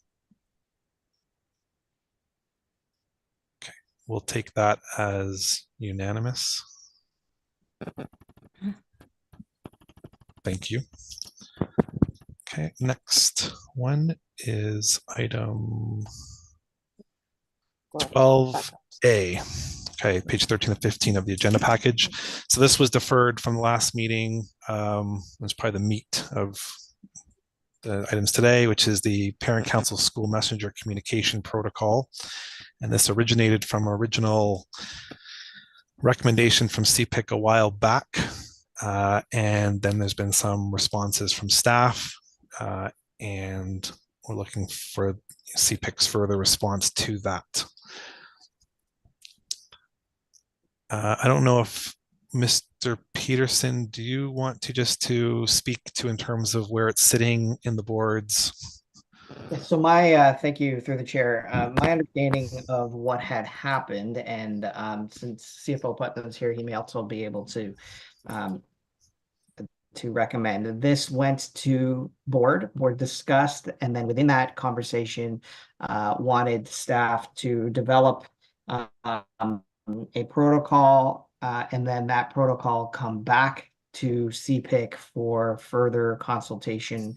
And that's kind of, I think, where we have left off, where IT staff have written a protocol that's before you, and board has pushed it back to CPIC for further advice or consultation. I believe that's where we left off. But this particular issue has been going on, predates my time, a long time now. So we're back to CPIC from it going to board. And then it should go back to board after this, I believe. Yes. And Trustee Crawford, is that your understanding too, in terms of the trustees have referred it back to CPIC and are waiting for a response from us in order for the trustees to decide next direction? Through you, Mr. Chair, to your question, I believe so, yes. Okay. All right. So just as background for those other members here that may not have seen this or fully read it, if I could give Cole's note summary is, this actually was from the last term that I was here, was it's been raised that there's a potential barrier for CSPCs to be able to communicate with the school community because there's inconsistency in terms of sometimes what principals will pass on, the aspect of CSPCs to be able to communicate with the wider parent community within the local school is not always available. And this also originated from what was happening in terms of our coterminous board at the TDSB, in which they also run School Messenger, and they have a facility where parent councils can use that to communicate with parents through an appropriate authorization flow. So that's kind of the aspect we're at now. I think there's some disagreements or some different methodologies to achieve the goal. And right now, I think staff's summary is they are not in favor of, and I'm paraphrasing, but you can correct me if I'm wrong, staff that they do not want to provide open access to the CSPC chair and would prefer to flow through the principal for communications. Is that? So through the chair, I believe that's the recommendation of staff to continue with the proper process, with the process that was laid out previous to this, which is the communication does get written, vetted by the principal, and then sent out by the principal. I think that was also part of the discussion with the Board of Trustees, but I don't know if it's their preference or if that's the protocol that best suits. I know there was some discussion around an approval flow piece, which the vendor was unable to. They had said they had the ability to do it, and then further investigation they indicated that they couldn't. So I think, does that help a little bit? Sure. Yep, that helps. So hopefully that provided you some background to kind of what the issue at hand is and the discussion that we're looking for in terms of reducing barriers or finding the right mix to kind of achieve from all sides. I'm going to pass over to I Madeline. have a question. Go ahead. Well, more than a question is a comment or suggestion. Like I do agree that the principals would prefer to handle all the communications instead of giving that to the chairs. Like, first of all, one is that there's not appropriate training, like, and especially in terms of privacy. So even though many things could be done with good intent, it might not be like quite secure. So, and principals ultimately they have kind of like the access to all the information from everybody within their schools. So I think that we need to think of a different strategy on how kind of like facilitate the role with the school council and the principal. So then the principal doesn't have too much to do, but also the chairs also participate more actively rather than just showing up at the meetings and doing more things for the school. So, excuse me. So, I think that we need to think of different strategies. So then also other parents that perhaps they don't know their council representatives like by name, or perhaps they know by name, but they have no clue who they are. So we need to find a way just to spread out the word. So then it's kind of like coming from parent to parent. And so ultimately the rest of the parents become more involved in the processes that are happening at their school. So for now, I do agree that just the principal should have access to all that type of information, and but we need to find a way to relieve the principals from too much workload.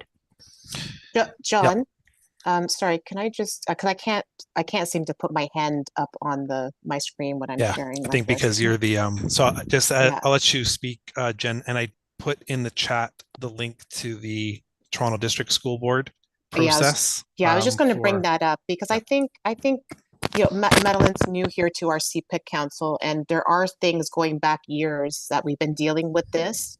And there's a couple of things I think that parents are unaware of a lot of this, of the backstory. The TDSB already does this, Madeline. So they are doing it for their CSPC chairs. And there is a process in place with school messenger, John, right? They're doing it. Yes, there is a process in place with school messenger. And we were kind of looking for that same process. And from what I understand, and I might be wrong, but when you do have access to school messenger, you don't see all the names. Like it's like the message would be created and then it would go out. So if it's an issue of privacy and security, we wouldn't have access to that. I think what we're trying to do is facilitate, as you said in your comments, that the principals don't have time for this. They don't have time to be creating newsletters and things that we could be creating on our end. They take a look at it, they approve it, and they just have to click a button and send it out to all the parents. So it's taking a lot of stuff off their plates. But this is definitely something that we've been after for a long time. And the biggest board in Ontario is doing it already. So that's just something that we have to look at as well. Sorry. Yeah, go ahead, and John. the other backstory to this is there's been inconsistencies in the practices. So when this originally came up, we have some principals that will happily and quickly send out messages to the school community. We have others that won't or are too busy.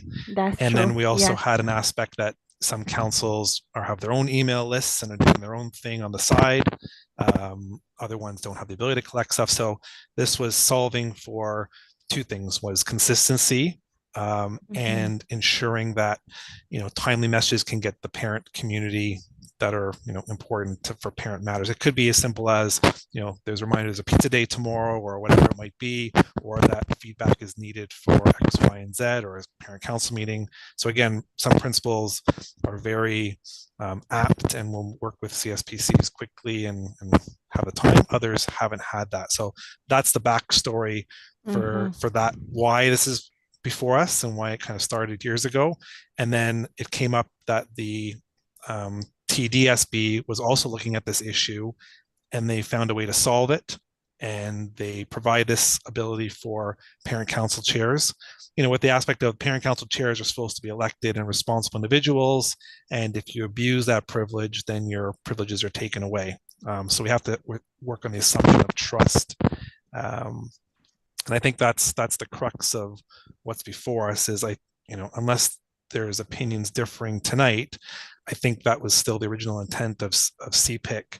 And I guess the real question comes in is, if the biggest board with more schools and more chairs can do this, why can't our board?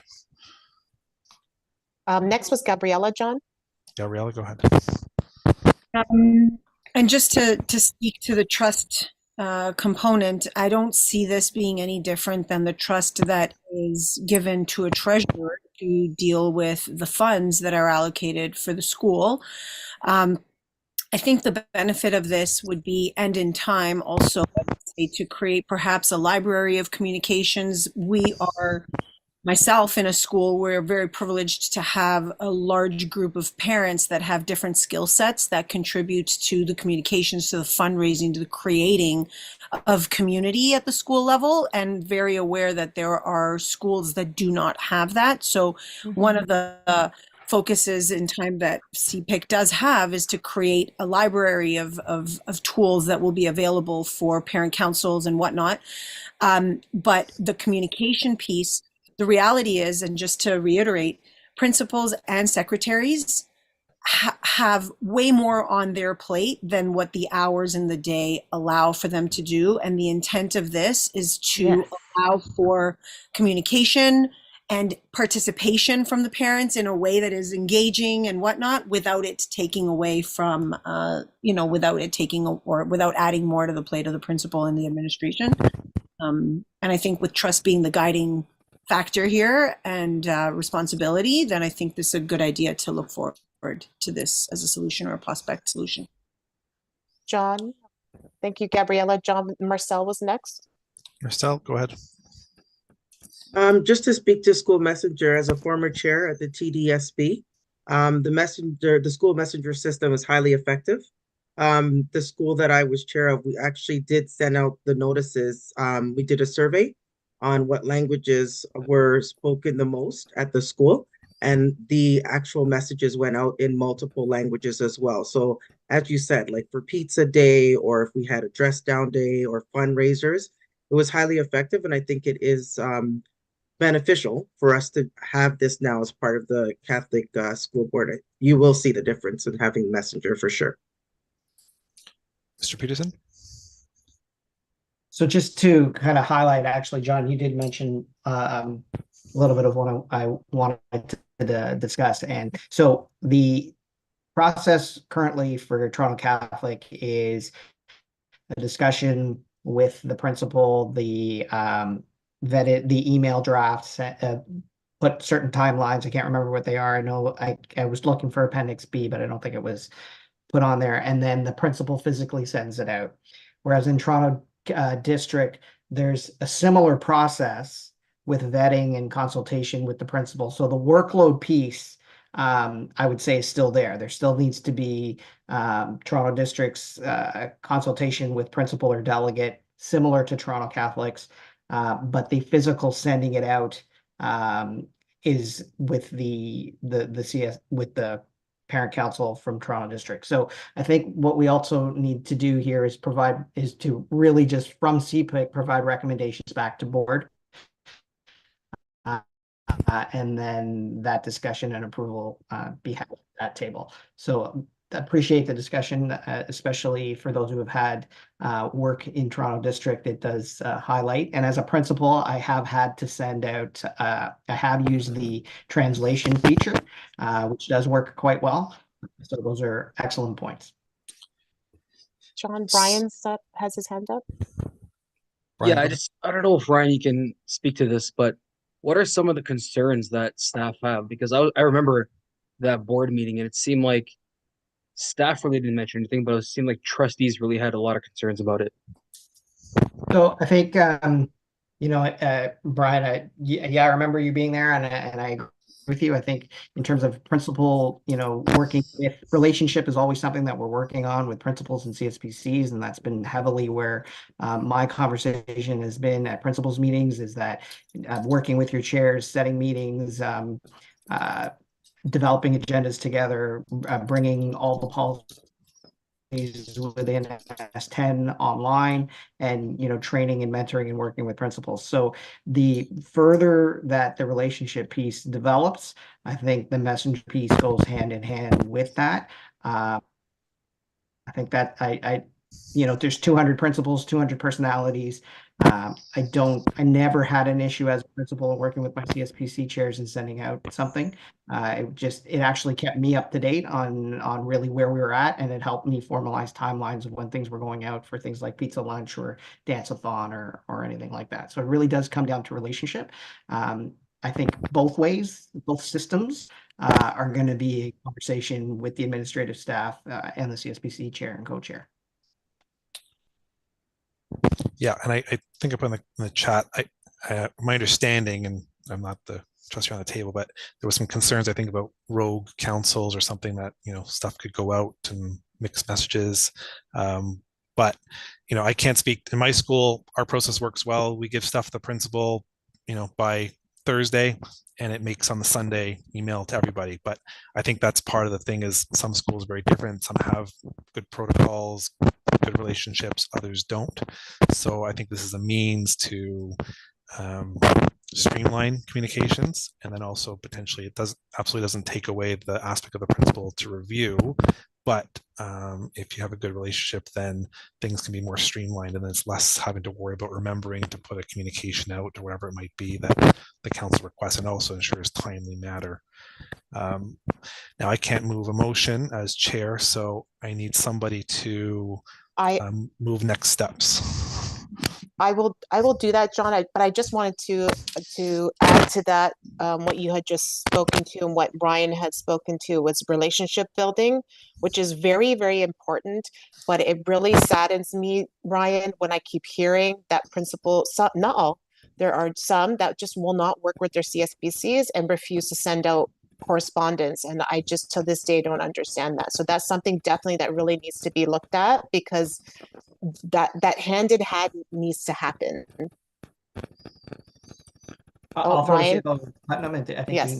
I was going to answer that, but or a comment. No, you go ahead, Brian. Well, I was just going to say that if any council is having any kind of concerns with their principal and working on things like communication, an email to parent engagement .tcdsb.com goes directly to me. Also a conversation with the area. So no, that's not what you want to be doing in this situation, but I just I hear the feedback and I hear the comment, Jen. So just know that it's noted. I know you're there. I know you're there, but I'll tell you, a lot of CSPCs, especially the smaller ones and the ones that aren't as, like how we are at St. Eugene, but yeah. But they're not comfortable, and frankly, some of them are scared to come forward. So no, I understand. I'm just stating. Okay. That there's a process. Yeah. And I know, and I wish that they didn't feel that way and they could come forward to have those things fixed. Okay. All right. Thank you. Jen, do you want to try and put something together as next steps? What do you want to put you're so good at that. I'm not that good. Mr. Chair, CFO Putnam has his hand up. Mr. Putnam, go ahead. Yeah, thanks. Just I think as you contemplate next steps, I think one of the things, this is more a particular issue that actually highlights the problem you've just been citing, which is it's actually more about the relationships and resetting of boundaries and sort of we're having to press forward with a solution that whether we go there or not is being really driven by the fact that things aren't working as they are, for example, at John's school, right? Which is the goal, right? And so if you have fluidity, so Ryan, I think one of the things our messaging at our monthly K-12, even the virtual, I get some time, and then Ryan can, have updates that are provided through the in-person meetings as well. We can talk about reinforcing, but if Associate Director Delamore were here, he would do two things. One, he'd ask and say, what are the schools that we're talking about, so that we don't paint the whole system with a brush? And that's for the area SOs then to follow up. And so I do think we need to, respectfully, Superintendent Peterson, maybe start addressing some of the outliers so that we're not trying to press forward with a change in system practice just because we're trying to address some outliers. That doesn't mean that this particular item doesn't have its merit. I don't have an opinion on it in terms of the conversation this evening.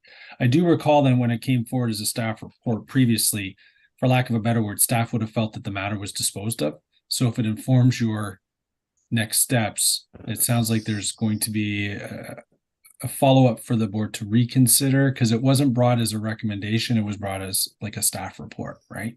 And it is operational. I think there's clarity around that. So if it's still not resolved, I guess that informs your next steps. But it does pain me a little bit that that this group feels they need to advocate for a change in practice because we can't otherwise just have things operating a little bit more smoothly in terms of the relationship. So we'll work on that.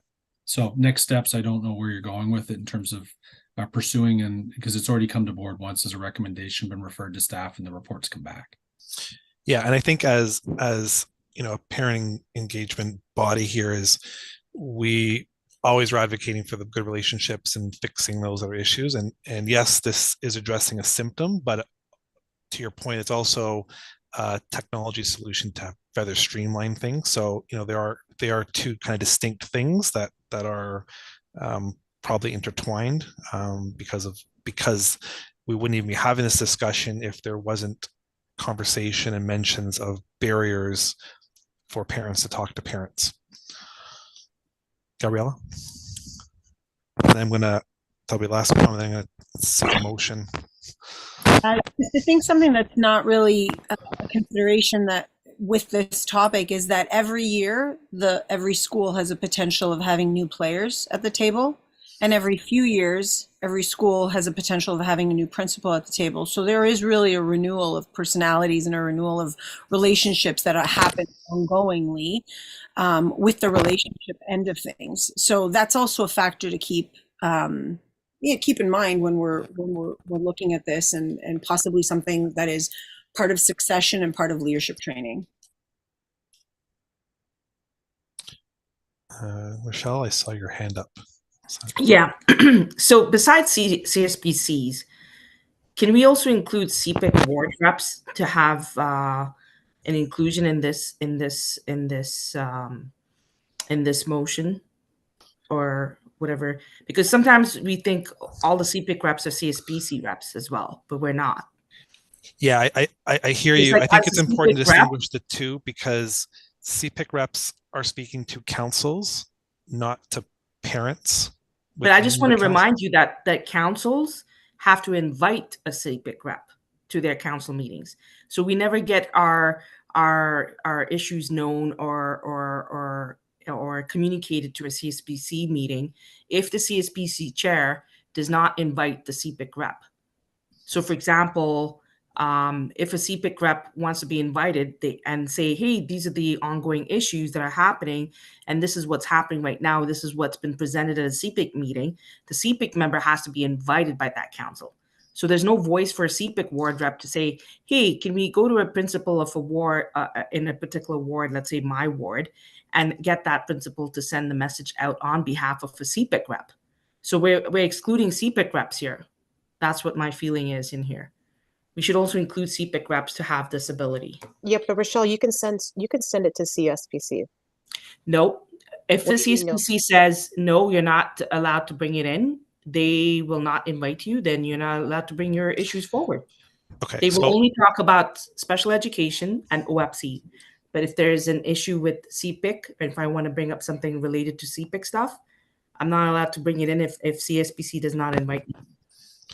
So Rochelle, your comment has merit, but I'm gonna park it for a sec, because that's a different aspect, and that may actually come up in terms of some of the things that came up in the priorities committee and some of the things that we want to do in terms of enhancing the role of CPIC in the workshop. So your point is taken, but it's not related to this particular matter, but we will not lose it. So okay. Okay, so on this matter, in terms of CSPC chairs and communications to their school communities, Jen, what do you want? Do you want to request or put a recommendation that the board adopt the TDSB protocols? Is that what you want to do? That's what I want to do, John. Okay. All right. So the motion is a recommendation from CPIC to the Board of Trustees to adopt the TDSB protocols for school messenger access to CSPC chairs.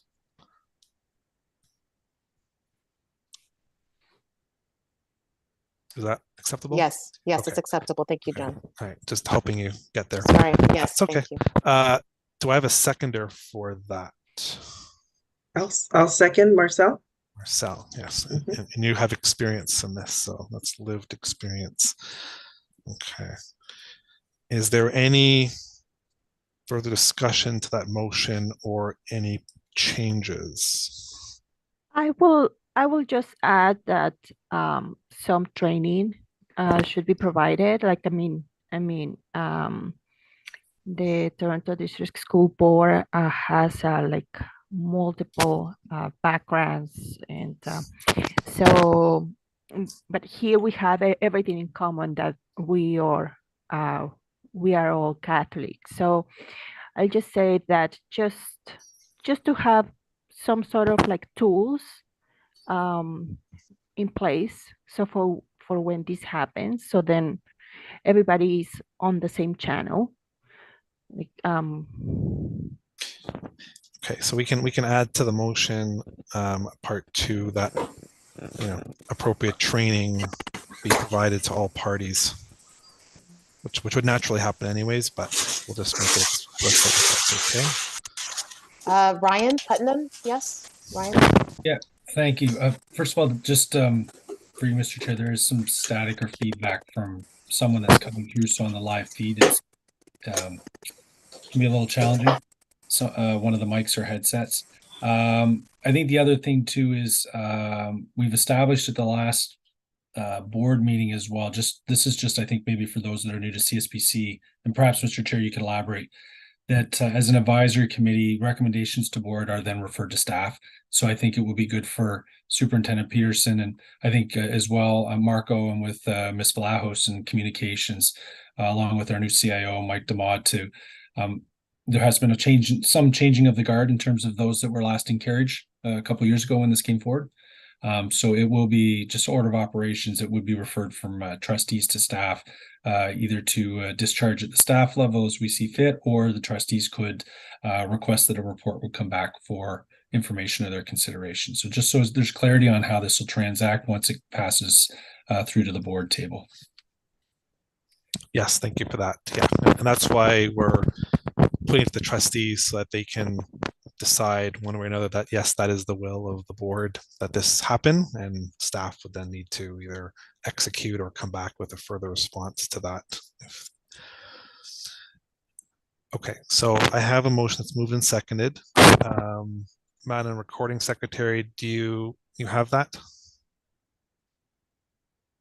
Yes, I do have that. After this vote, I do have a procedural comment for you. Okay. All right.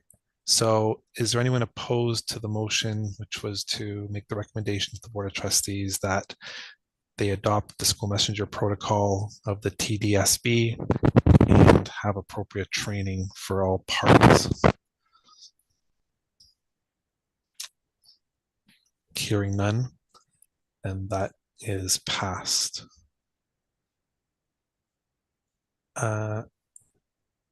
Mary, is there a question you had?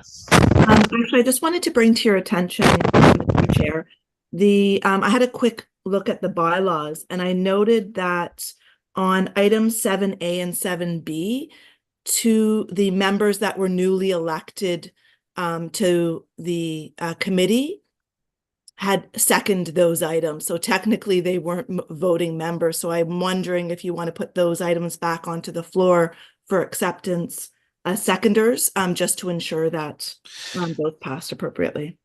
They're okay because they are acting members. They have privileges to put motions together. I think the only restriction on a full member is they can't vote for removal of chairs and a couple other procedural items, but Okay. they are okay to second motions.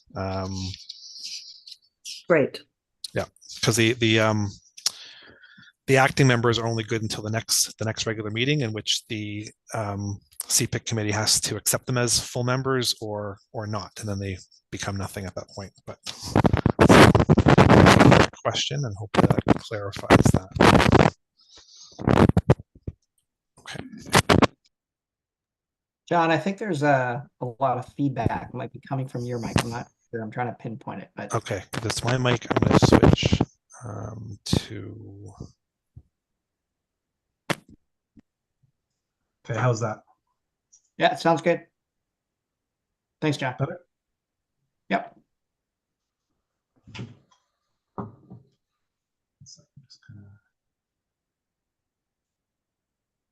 Is that better? Yeah, it sounds clearer. Okay, good. All right, moving on to the next item on the agenda, 12B.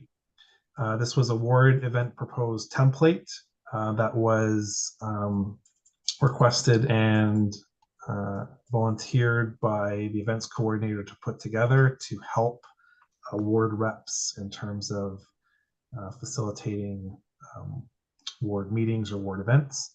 I believe it's on the addendum. Yes, okay. So really, there's not really anything here. Proposed questions, because I think the ask of the committee here is, if we want to adopt this as a working template, is there anything else you'd like to see into it? Any questions to Gabriella, who put this together? Well, John, as Joe and I spoke earlier, the idea was for me to just share a few, just use this as a template to just share the intention and the outcomes of it. Speak a little bit about it and then open the floor for any of that. Would that be a possibility? Go ahead. Okay, great. So since last year, one of the things that has come up was the opportunity to really create an event, much like Ward 3 has done, to bring together the leaders of the parent councils of the ward in an opportunity to create collaboration, connection, and really in the spirit of working together, which is obviously collaboration. So we attended on November 28th, Ward 3's event that Ida and Joe put together and that they've been putting together. Correct me if I'm wrong, Joe, for the last 6 years, if I'm not mistaken, correct? I'm pretty sure it's 6 years.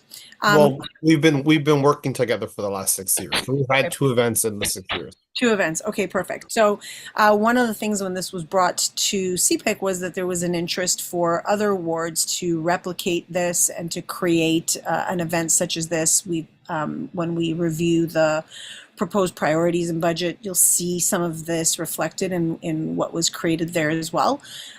So the intention here was to create an outline for meeting and workshop for each of the wards to be able to use, adapt, alter as they see fit, with the intention of establishing communication and connection and community amongst the schools in their area. This will serve so many different opportunities. First of all, is to establish that relationship if the relationships are not yet established. Speaking to Rochelle's concern that, being invited to come and speak at a CPIC meeting, this certainly provides an opportunity and a platform to begin those communications, as well as to bring parents together for the opportunity to collaborate on ideas and on things that are going to address the very reason why they either became parent leaders at the school level, and perhaps in the future interest in something further. It brings the eyes and ears of the different schools and areas of the community together. So this is something that I crafted. I'm already noticing that there are some errors in the language, and I'll adjust that as I go. But ultimately, the idea is to put together approximately a 3-hour opportunity to bring parents together. The CPIC ward rep would create this ideally together with their trustee, in partnership with the trustee or in at least in consultation with the trustee.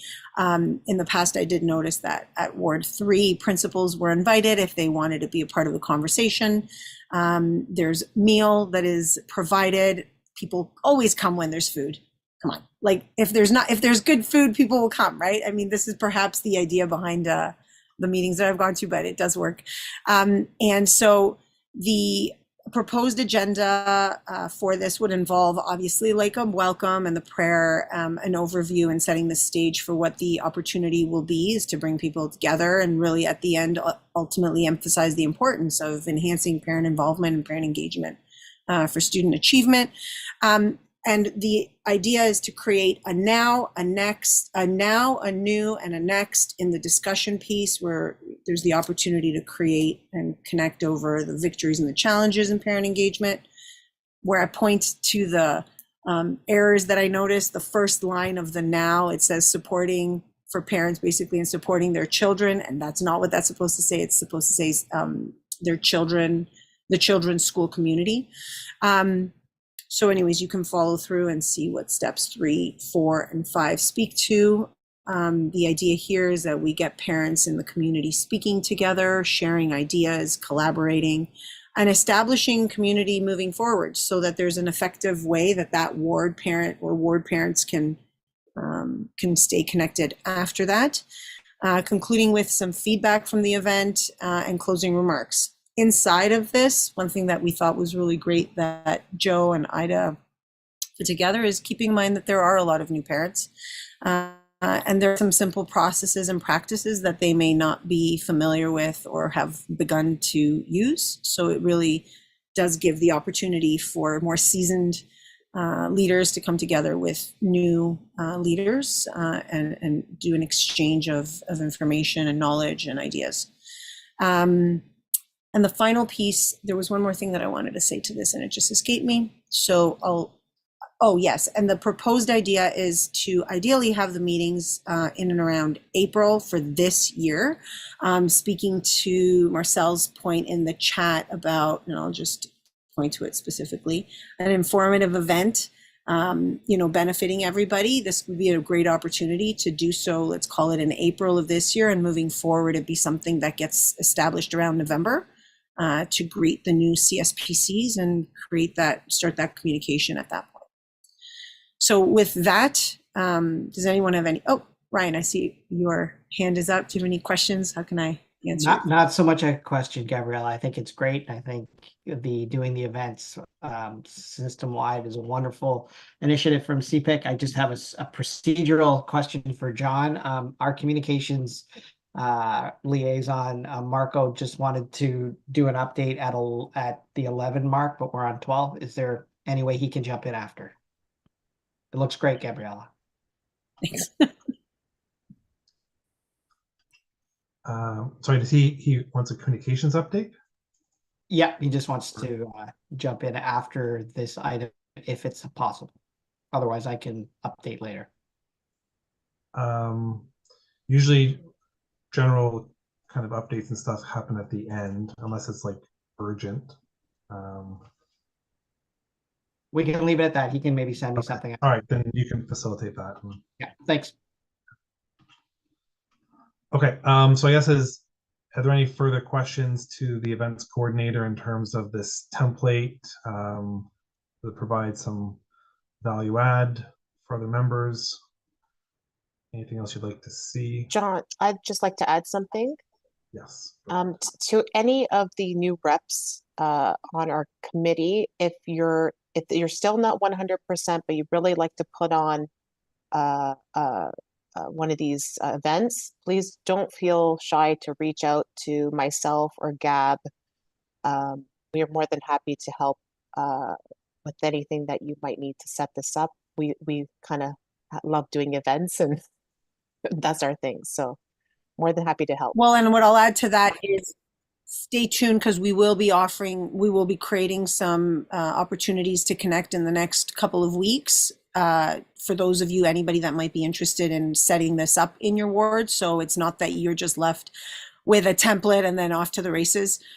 So this is just really step one to give you a sense of what we have in mind. And then this is something that every ward rep that is interested in creating this, we for sure can create this together and in partnership and as a resource. I'm more than happy to be available to you, as Jen says, her as well. I'm sure that we can pull from past events and people that have. I'm giving Joe an additional job now. I'm sure Joe would be available to support us, and if we have any questions. But really, this is really just the step one. And stay tuned. We will have other meetings and opportunities for us to connect and create that together, if that's of your interest. Yeah, and we'd like to see every CPIC rep, where possible, do something in their ward. You could use the example working with the trustee. There's other opportunities, but we just wanted to be able to provide members, different vehicles and idea generations to help you put that together. Rochelle? So just to clarify, this $1,000 that's been approved for each ward to use, this $1,000 can be used for any speaker that the ward agrees to, that all the schools in that ward agrees to, right? Well, as CPIC rep, you can put together ideas, and obviously you want to get endorsement of the other schools because you want them to attend, but it's to drive forward as CPIC rep on behalf of your parents. So it's to create a parent engagement event. Could be a speaker that helps to do that. Could be something you do yourself with others, or staff's help, or the trustees' help. So there's different options in there. But yes, $1,000 is towards that, food, logistics, whatever is required. And besides the two avenues of contacting the principals directly of each school and contacting the CSPCs of each school, what other options does a CPIC rep have to present this info that the $1,000 is approved? How else can we communicate to the rest of the schools in that ward? Well, once you've got an event that's put together, where you've got a structure and you're ready to go, board staff and communications can help promote that. And the superintendents, I'm sure, will be happy to request that principals and stuff share that with their community.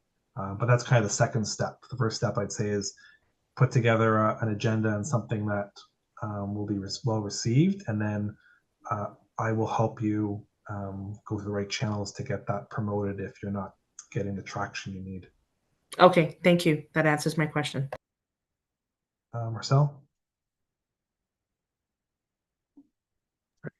I was just wondering, do we know how many schools have EDI committees within our wards? Like, is that some information that we would be able to obtain? I don't think that's passed back to the board staff, because that's a committee that the CSPCs kind of create on their own. Okay.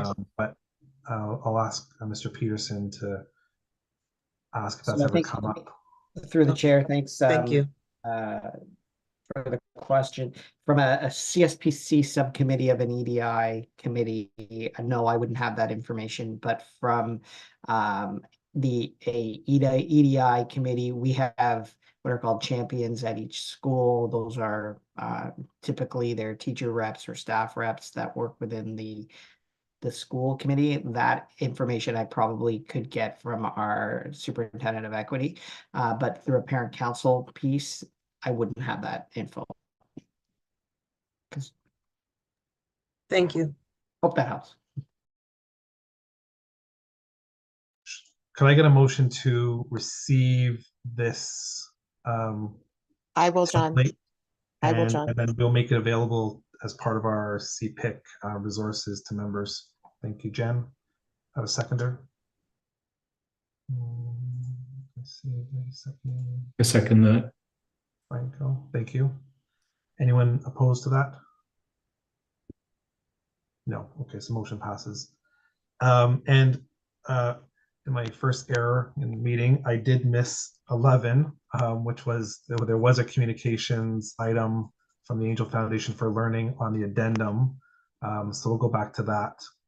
I don't think it required anything from our communications team, but This is just sharing the communication received back from the Angel Foundation for CPIC's kind of sponsorship on behalf of engaged parents for the work that AFL does. So just sharing that with the committee. Perhaps this is stuff that we can do in the future. Just need a motion of receipt of the communication. I will, Joe. I'll second that. It's Gab. Okay, Gabriella, moved by Jen, second by Gabriella. Any questions, concerns, opposed? Okay, that passes. Thank you. Just a procedural thing. Back to the agenda. I don't think there's no addendum items for 12, right? Anything further on that? Okay, 12, you went through that. Okay, so back to the agenda, item number 13, minutes of the budget and priority setting subcommittee held Tuesday, January 9th. Jen is the vice chair, so I'll let you move that forward and speak to it. Sorry, John. Oh, and just before you do that, just so context for new members. So as you recall, the one of the standing committees of CPIC is to have a budget and priority setting committee.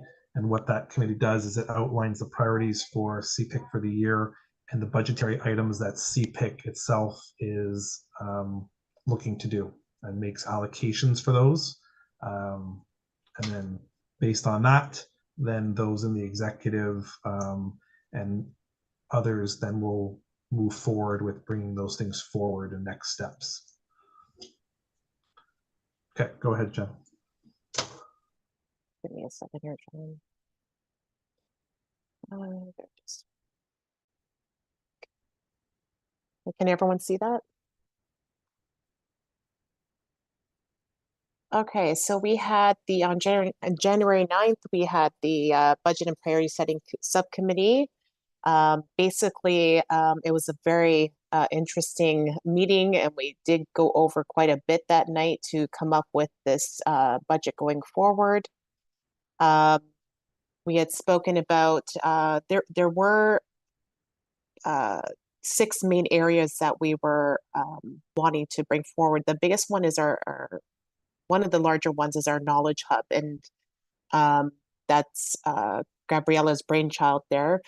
To have an area or a place in which CSPCs can go to find information, maybe exchange information with other CSPCs, looking for like guidelines and templates, just that any information that can help them expand and progress as a parent council. I don't know, Gab, you want to speak a little bit to that? Just the way it communicated just now, it sounded like a place where CSPCs can communicate, and that the intent is not so much where there could be connection between the CSPCs, but rather a place where, for example, if there is in the past, there are workshops that were conducted and paid for by the CPIC for parents to attend, and the speakers, for example, recorded the workshop. There were resources that were made available to those in attendance, so that there is a place where those resources could live on beyond the attendance of the initial people that participated, with the intention of creating a hub for resources over time that might be of value not only to CPIC reps and participants that participated in the original event, but that those that might be interested in those topics moving forward.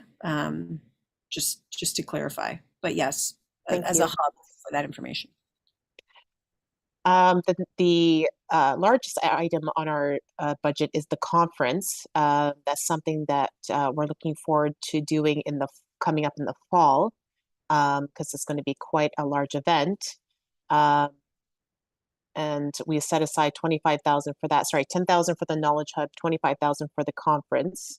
There will be more details coming up about the conference. We have, how far down the road do you think we are as far as like the concept of the conference right now, Gab? 50%? got Well, the most whole of thing it. was created for last year, and it didn't happen last year for all the reasons Mhm. that. So the actual outline's already created, and over the Perfect. next couple of weeks, there will be a Zoom meeting for all those that were interested in being part of that subcommittee to move forward Fantastic. on the next meeting. That's great. Okay, awesome. Board events. So the award events, actually, we just spoke about the template for those award events. It's $1,000 per award to put on those events. We have promotional items. We set aside 5,000. Communications is 8,000, and leadership and development training is 12,000. So with the leadership and development training, I think that is a very important component because again, it goes to succession, it goes to training those in place right now. So for CSPCs, so that's a very important component to our budget. And yeah, so our total right now is 78,000. And John, do we have to, is this coming back or we have to vote on it tonight? We have to get approval of the committee for the plan and budgetary numbers. So that way, those that are charged with different things can bring proposals forward within those budgetary lines. And this is when then we will need further input from the committee and people to help to tease out and push forward these things. Because like I said, this is a plan and a budget allocation. Each one of these things requires substantial work to make happen. Obviously, the ward events is each person's responsibility, but the other ones are whether it's putting together newsletters or knowledge hub, conference planning. Lots of. Do we need a first and second, and then open up for question, or how does that? Yeah, well, typically I take the mover from you since you're the chair of the committee. Yeah. And I'll take a seconder. I'll second it. Madeline? Yes. So what do you mean by conference? Like what type of conference? So I just want to confirm, are you seconding or do you have questions? Because Joe Perry's first and then Madeline for questions. Well, is this a conference for Madeline, are you seconding this? Are you seconding it? No, I'm not seconding. No. Okay, I need a seconder, please. We'll come back to your question. Yeah. I'll second it. Second. You're seconding it, Arya? Second. Okay, Joe, go ahead. Sorry, who seconded? Sorry, I couldn't. Aria Garcia. Joe, you can go ahead. Okay, so this is where I would submit that motion for a budget consideration. Sorry. I'd like to submit it again in the interest of parent involvement and engagement. Motion to be considered at TCDSB CPIC meeting today. Whereas the Ontario Association. Can I submit this, by the way? Is this an appropriate place to submit this budget consideration? So Joe, are you referring to the motion that I think you sent to all members? Is that what you're trying to bring up now? That's correct. Okay. Yes. So the request itself is valid. However, it's not appropriate on this thing because this is the budget of CPIC and CPIC's priorities. The aspect that governs kind of third-party funding and partners is actually driven by our policies, and it's policy 7. But I'll get into that in a second. So there's a separate budget for that accommodation? I can ask you to hold that for a second, then I'll guide you through that in a sec, because it's a different mechanism that has to come through. Okay, because my understanding was because it is regarding parent involvement and parent engagement, it seems to be appropriate. I don't disagree with you on that. However, there's anything that's non-CPIC itself, like the LAPC or any other partners or other things, falls under CPIC funding or support of external events and functions. And there's certain criteria and aspects that have to be met for that. So your thing would need to kind of come in that format that addresses those pieces, and then CPIC can consider that. I'm happy to send that to you or speak to that separately. When is that budget or established, or when are those considerations made? Just so I Well, can make. you can bring that forward at the next meeting. Oh, that would be too late. If I'm not incorrect here, I think the next meeting is in March. I think that would be February, end of February. End of February. Yeah, it would be cutting it. It would be cutting it close as far as registration for our 85th anniversary. Like there wouldn't be enough time for people to act on it. In other words. Okay, let me park you for a second. We'll come back to that in a minute. Okay. So I'm not getting into a procedural thing at this minute, but let's finish this one and I'll come back to you. Okay, sorry, on this aspect in terms of what's presented here from the committee in terms of CPIC funded activities and CPIC activities. Questions. So Madeline, go ahead. You're on mute. This about the knowledge hub. Yeah, Gabriela explained that about. But what about the conference? What is this about? I see a very high budget for it. So what conference?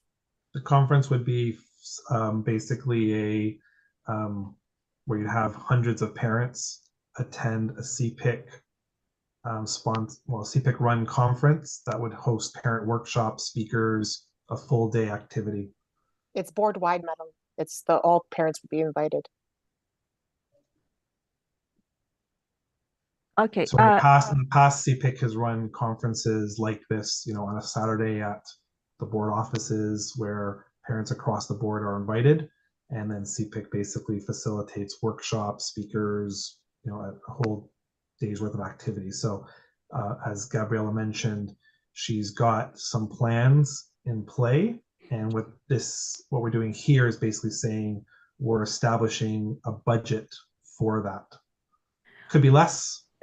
Right? Okay, for what I understood, for the template, right? Like the one above, is a template like or how we can organize those like workshops and meetings and events, and but what yes, is this? That's related to the ward events. So that 18,000 per 1,000 per ward. And then on top of that, the conference. The conference is totally separate. What you're saying? The conference is totally separate. So the conference could address parent information, training, those kind of things. But what we were talked about in the item before was around helping you as a CPIC rep facilitate a ward meeting or event. The conference is totally separate. Okay, I got confused with that. Yes. That's okay. That's okay. So this conference is for a whole CPIC then, not just per ward. Yes, it'd be board wide. Okay. And has it happened before? I mean, I try to learn as much as possible about CPIC, but has it happened before? Are there any schedules like or something like Yeah, it last happened in 2018 or 2019. We were going to do one in 2020. It was ready to go, and then it got canceled by COVID. Yeah. Okay. So there hasn't been one since then, but in the past these have happened. I think through the conference committee, they will come forward with ideas, and members here will have an opportunity to give input into the things they'd like to see. But like I said, right now is not the aspect of discussing what the conference is. It's basically saying we want to have a conference and we want to allocate a budget for it so the conference committee can use that to go forward with. Okay. Yeah. And all the things you have are very good questions about ideas and stuff like that, and that's next. But just okay, got it. Thanks. Okay. Aria, I think you were next. Ira, sorry.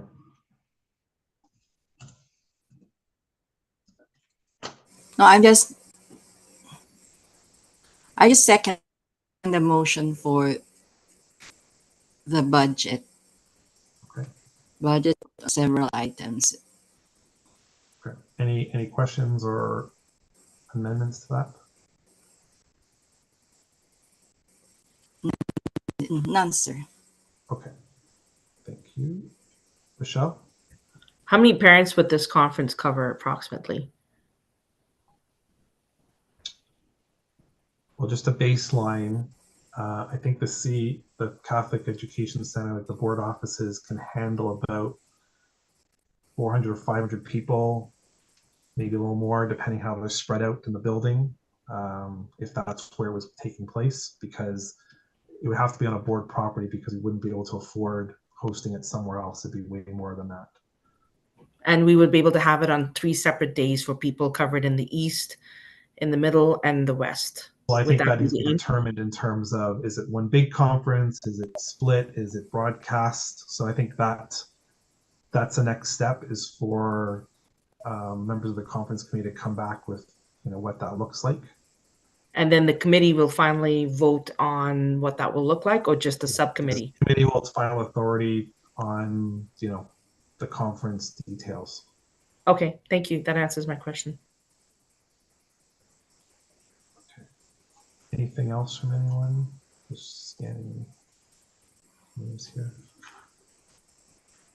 Okay, so we have the motion to approve the priorities and budget recommendation of the Budget and Priorities Subcommittee. Anyone opposed? Okay, so that's passed. And obviously there's next steps on each one of these things. Okay, now to address Mr. Perry, and I'm just gonna bring 1 second. I just need to find the reference here I'm looking for. Okay, just gotta put in the chat here. Jen, can you pop this up on the screen from the link?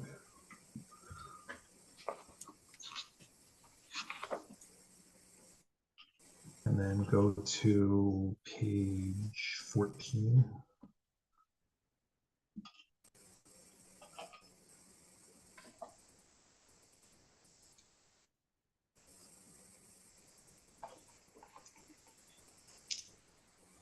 Yeah. Uh-huh. Okay, so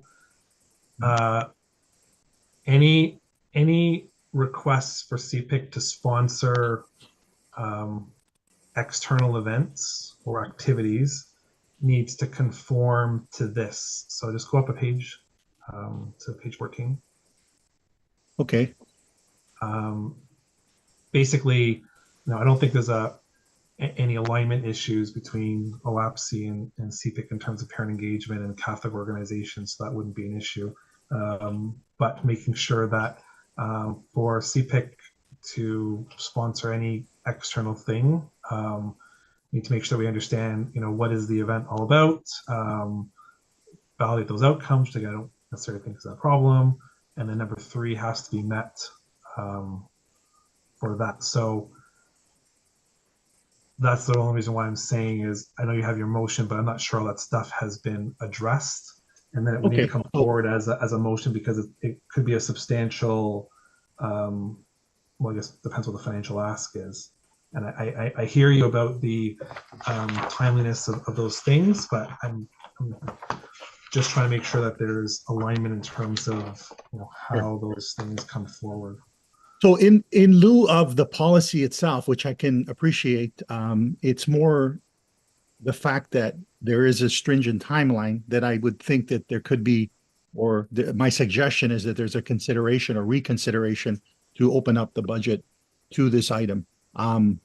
Otherwise, yeah, I mean, in hindsight, I would have loved to have, if we had all the information we required in advance of today's meeting, or even in the prior meeting, I would have, we would have presented it at that point, but we did not. And we just finalized recently.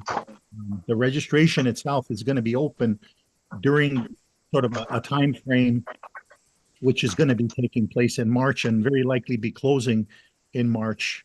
And there wouldn't be any other way to have this included as a consideration. So that's why I bring it up, and again put it to the committee members as a consideration to allow this item to be put on the in the budget.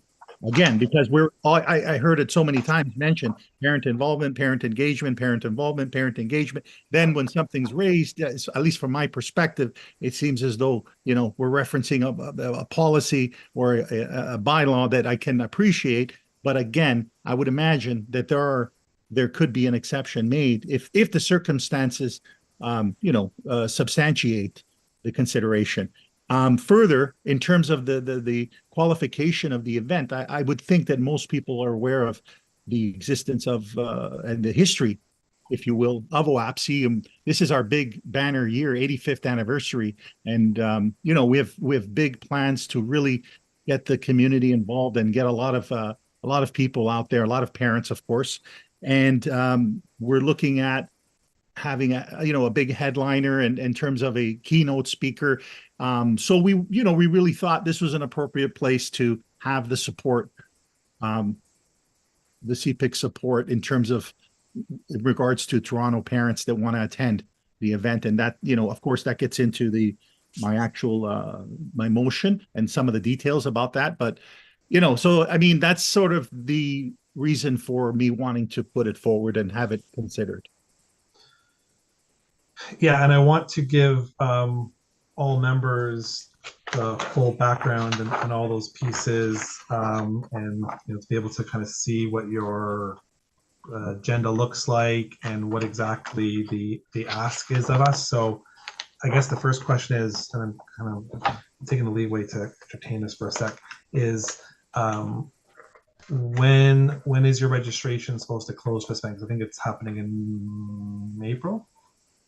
It's going to be the conference is April 13th, so that's the actual conference itself. Registration will probably open within the next couple of weeks, and actually week, if not sooner.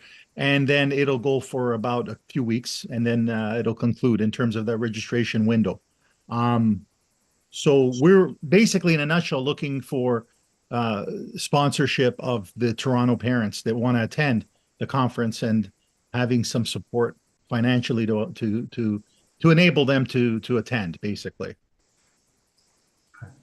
Like I said, I don't dispute the aspect of OAPSE's alignment with CPIC's Peace and Parent Engagement. The only thing is, this matter is not on the agenda. It requires some additional information I want to make sure everyone has. And then, there's obviously potentially some questions, some aspects around potentially what the funding amount is or isn't and what it's going towards, and then making sure that you can solve the aspects of what number 3 would look like in writing. I'm prepared to perhaps call a special meeting if the timelines don't work for the next meeting, but I want to make sure, because it's a large potential ask and an important piece, that everyone has the right information in front of them. Okay. That's fair enough. I think we can do that. We can prepare something that specifically, provides the answers to the request here in terms of how it's identified to be provided. We can do that. And then if you can accommodate with a special meeting, but maybe an earlier meeting, then that would be appreciated. Okay, that we can look into as next steps, because I don't want to. I don't want it does not to be difficult or anything like that. I just want to make sure that we're following proper procedural aspects, and that everyone's got the information in hand, and that you've got the opportunity to put what you need to in front of us, so it's not just a verbal pieces to that.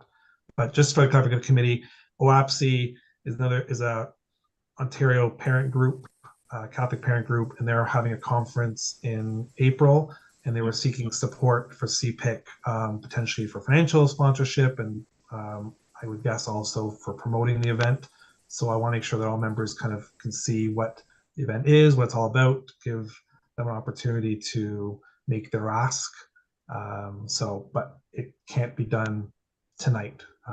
One is because the commitment is to have the agenda done by 10, and I want to make sure that everything's in front of the members when we make important decisions for funding.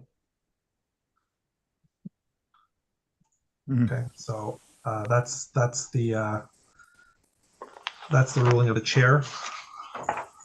Joe, I don't think we should take any questions on this. I think we need to keep going because it's already 9:30. I was just saying, since John is thinking of having that special meeting for the ask, if I could also put in an ask, since the OFC rep has asked for it, we could also ask for something for the Lift Jesus Higher Valley when we have that meeting. So I'm not going to talk about it further because we're running out of time. Just saying the special ask. Okay, I will talk to you after the meeting. We can connect on those things. Okay, thank you. Okay. All right. So back to the agenda. Something else on the addendum. So just keep me honest here, Jen. Because yeah, I just got to go back. Okay, so I think the next one is 15A, verbal report from Ryan Peterson, Director Designate. Mr. Peterson, go ahead. Through you, Mr. Chair. Just, I think maybe 14. I don't know if there's enough. Hold on, guys. Okay. I was referring to the community by board. 15, reports from TCSB officials, 15A. Okay, I'm up. Yeah, you're up. All right. Happy New Year, everybody. Welcome to 2024. I'm very happy 2023 is behind us for some personal reasons.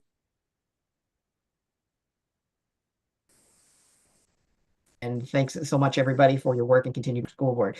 January is the virtue of courage. So we are spreading with our NCC team every year. January is our restart to our courageous school year and for all of our students. The director's annual report from 2022 to 2023 is published and online. So I highly suggest that you take a look at that report. It did go to board. There is quite a humorous graphic of our Dr. Director on that report that got a little bit more discussion than maybe the contents of the report. But of all the amazing things that Toronto Catholic and Toronto Catholic students, faculty, and parents do throughout the year from the director's lens is encompassed in that report published on our website. We celebrate this month Temple Heritage Month. Director, Chair Nancy Crawford, and I attended a heritage celebration at St. John Paul II on Friday. It was lots of food, fun, and very festive colors, as well as our MPP in the area spoke to students from the Temple community. January, we celebrate our Eastern Rite students. So they'll be celebrating Christmas as well as Eastern Rite New Year. Elementary PA Day this Friday, January 19th, is for reporting and assessment, where teachers use the day to begin, set up, complete report card cycles, getting ready for February report card dating and interviews. Kindergarten registration is open January 24th, so please spread the message to all our families with little ones to register at our schools. Because a Catholic education there's something different and something special about it. So try and get our little JKs in always helps to bolster the amazing things that we can do at Toronto Catholic. Family Literacy Day is January 27th, where we encourage all families to be reading with their children. We would actually recommend that every day, but this is one day that we specifically use to highlight family literacy. I'll be presenting to VPs next week on all things CSPC, specifically the importance of understanding S10, as well as building relationship with the CSPC chairs. We're starting to build, I'm going to want to say down, but we're starting to build as much as we can with our vice principal group, as they are our future leaders of schools. So I'm going out to their meeting next week to start building that relationship. I'm not sure if Marco is still here. He just wanted to jump in for a minute, if that's okay, to highlight a communication item. Other than that, Marco, are you still here? I am, yeah. Thanks so much, Ryan. Go ahead, Marco, and then that's all for me. I'll take questions after Marco.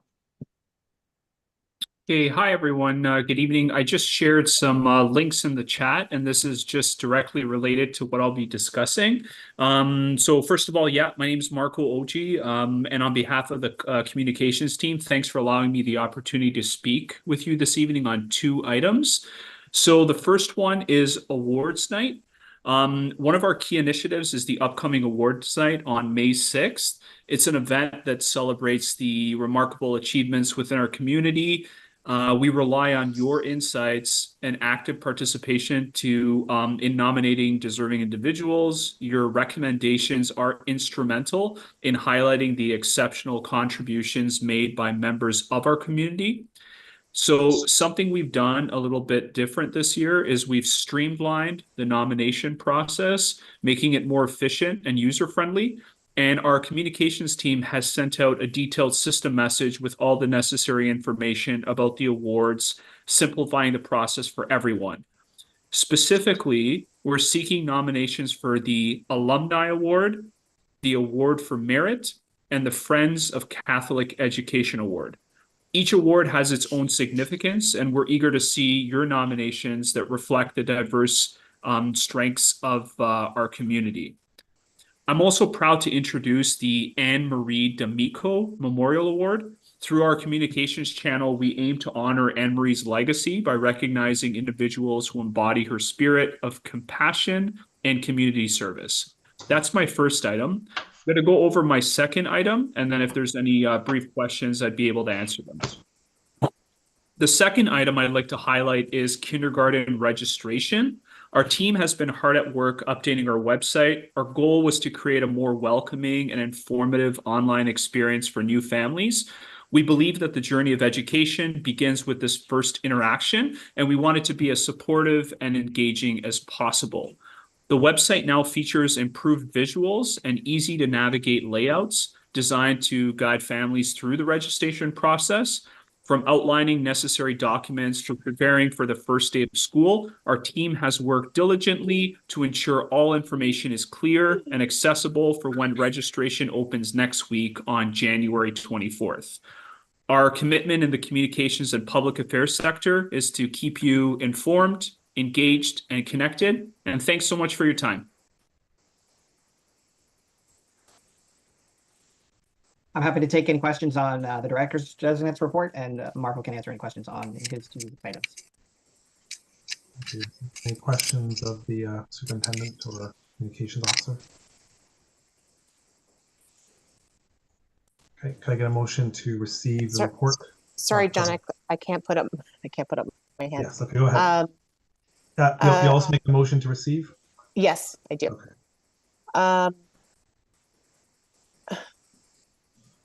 I know, I'm just curious about the awards. The awards are specific to who? Is it outside? Is it like, does it involve volunteers? So the awards all have different criteria. And on the link that I shared, you can click on each award and each one will explain the criteria responsible for the award. It could be a student, it could be a teacher, it could be a past alumni. There's many different criteria. Thank you.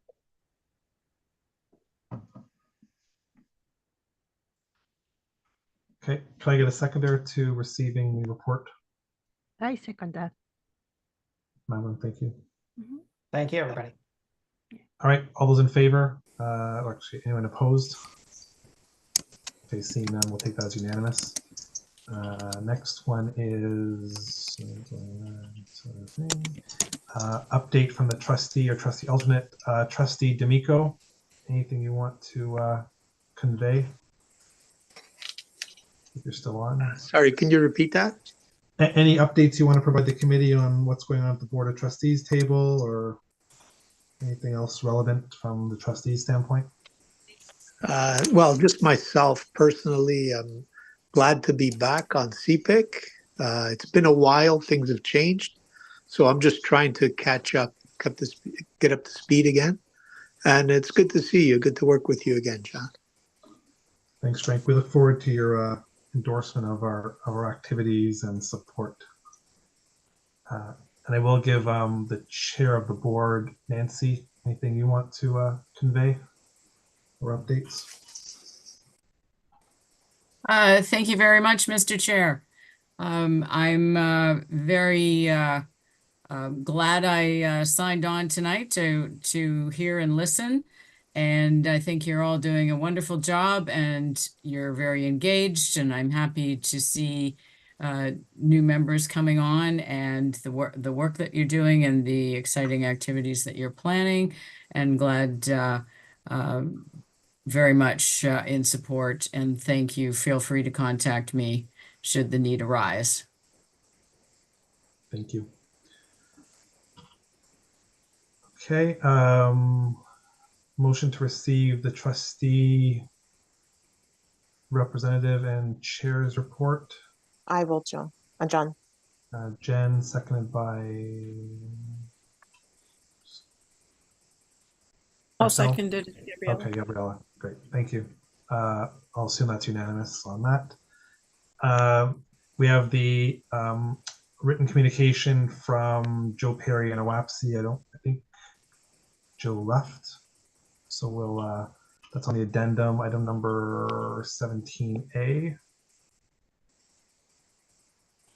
4 and 5. So this is OAPSI's update to the committee in terms of what they've been working on. And just for clarification on the request, all reports and communications are provided on the CPIC agenda, which are public documents, and the trustees are provided that as well, but we don't provide reports as part of our minutes.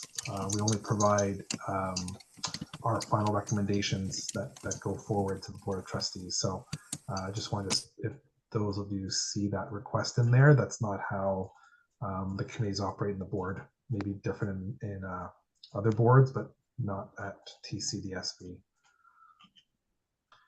Can I have a motion to receive the OAPSI report? I will, John.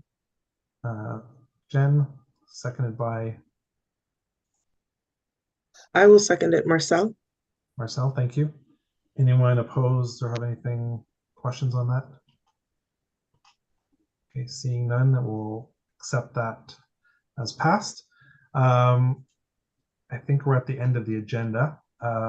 So I want to thank all members. I know there was a lot of stuff in here, a lot of procedural stuff. The procedural stuff just ensures that we're going through the right aspects to make sure things go forward to the board, that funding is properly attributed. But you know, we look forward to discussions of members. Your questions, all of them are important, and we'll find a way to answer them, even if they're not necessarily directly related to the topic at hand. We'll find the right forum for that. As you can see, there's, and as Nancy mentioned, lots of work ahead. So I look forward to all of you in terms of your input and participation in those things to make them happen. And, you know, as chair for the next, I guess, a couple months and whatnot, the commitment is to try and have our meetings end no later than 10 p.m. And I think the virtual meeting went pretty well today. So the next meeting will be virtual. We'll discuss in terms of any special meetings, subcommittees, and those kind of things that need to come up over the next month or two. And Mr. Former Chair, is there any final words from you? Is that Frank D'Amico? Oh, okay. Yes, Mr. D'Amico is also a former chair. Thank you, John. You know what? I just want to say thank you to all the parents around the table. For the ones I have known a long time and the ones I have known a short time. You know, I can go and I can know that I'm very confident, and the people around this table are gonna just keep making CPIC a wonderful thing. And that's it. And I'm still around. I'm just on the other side of the table right now. Thanks, guys. We just want to thank you for all the awesome good work you did, Joe. You've been a really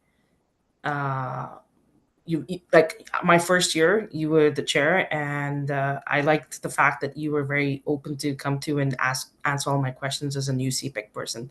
So I really commend you for that. Thank you for the good job you did. Yeah, so I'll just take some time just to transfer over the stuff from Joe to me. But in the meantime, Jen's your point of continuity. And of course, Joe can be reached through different things, so he won't just walk away from things, but he now needs to operate in the mode of staff and not as a CPIC member, but is definitely still a parent. Ms. Putnam, any final? Yeah, thank you, Mr. Chair. I too, because we were sort of talking in code at last meeting because we weren't at the point of formality of the announcement. I too wanted to just thank Joe for his service and the time that we've worked together on various aspects in his role as chair. We're really excited to have Joe on our team, but I also would share that when I informed the Board of Trustees and the senior team that Joe was going to join us in this capacity, there was much support and a lot of agreement that not only Joe's experience, but his integrity and his commitment to the work of parent involvement can only be furthered. And I just think I look forward to Joe's partnership at the table. And so I thank you for continuing to welcome us and the time you give us tonight. But I think over time you'll also find that it'll be more focused and probably smaller hits and chunks with Joe with you regularly in the staff capacity. But we welcome Joe, and I'll just remind Joe as well maybe to send his board email to you now as opposed to his personal and otherwise, because his cell contact. Joe, you'll disseminate that, I know, accordingly to the chairs as well and to the treasurers. But Joe now is all hooked up with board coordinates, so feel free to reach him there. Thanks, Mr. Chair. Thank you. And a motion to adjourn is always in order. I will, Jen. Okay, Jen, motion to adjourn, seconded by who hasn't made a motion tonight that what's on the agenda? I'll second. There you go. All right, Brian, thank you. Okay, we're adjourned. Thank you, everybody. Please keep up to date with your CPIC emails just so you know what's going on. And thank you, everyone, for your contributions. Bye. Good night, everyone. Thank you, everyone. Have a great week. Good night, everyone. Ryan, Ryan, stay on for a second, okay? Brian,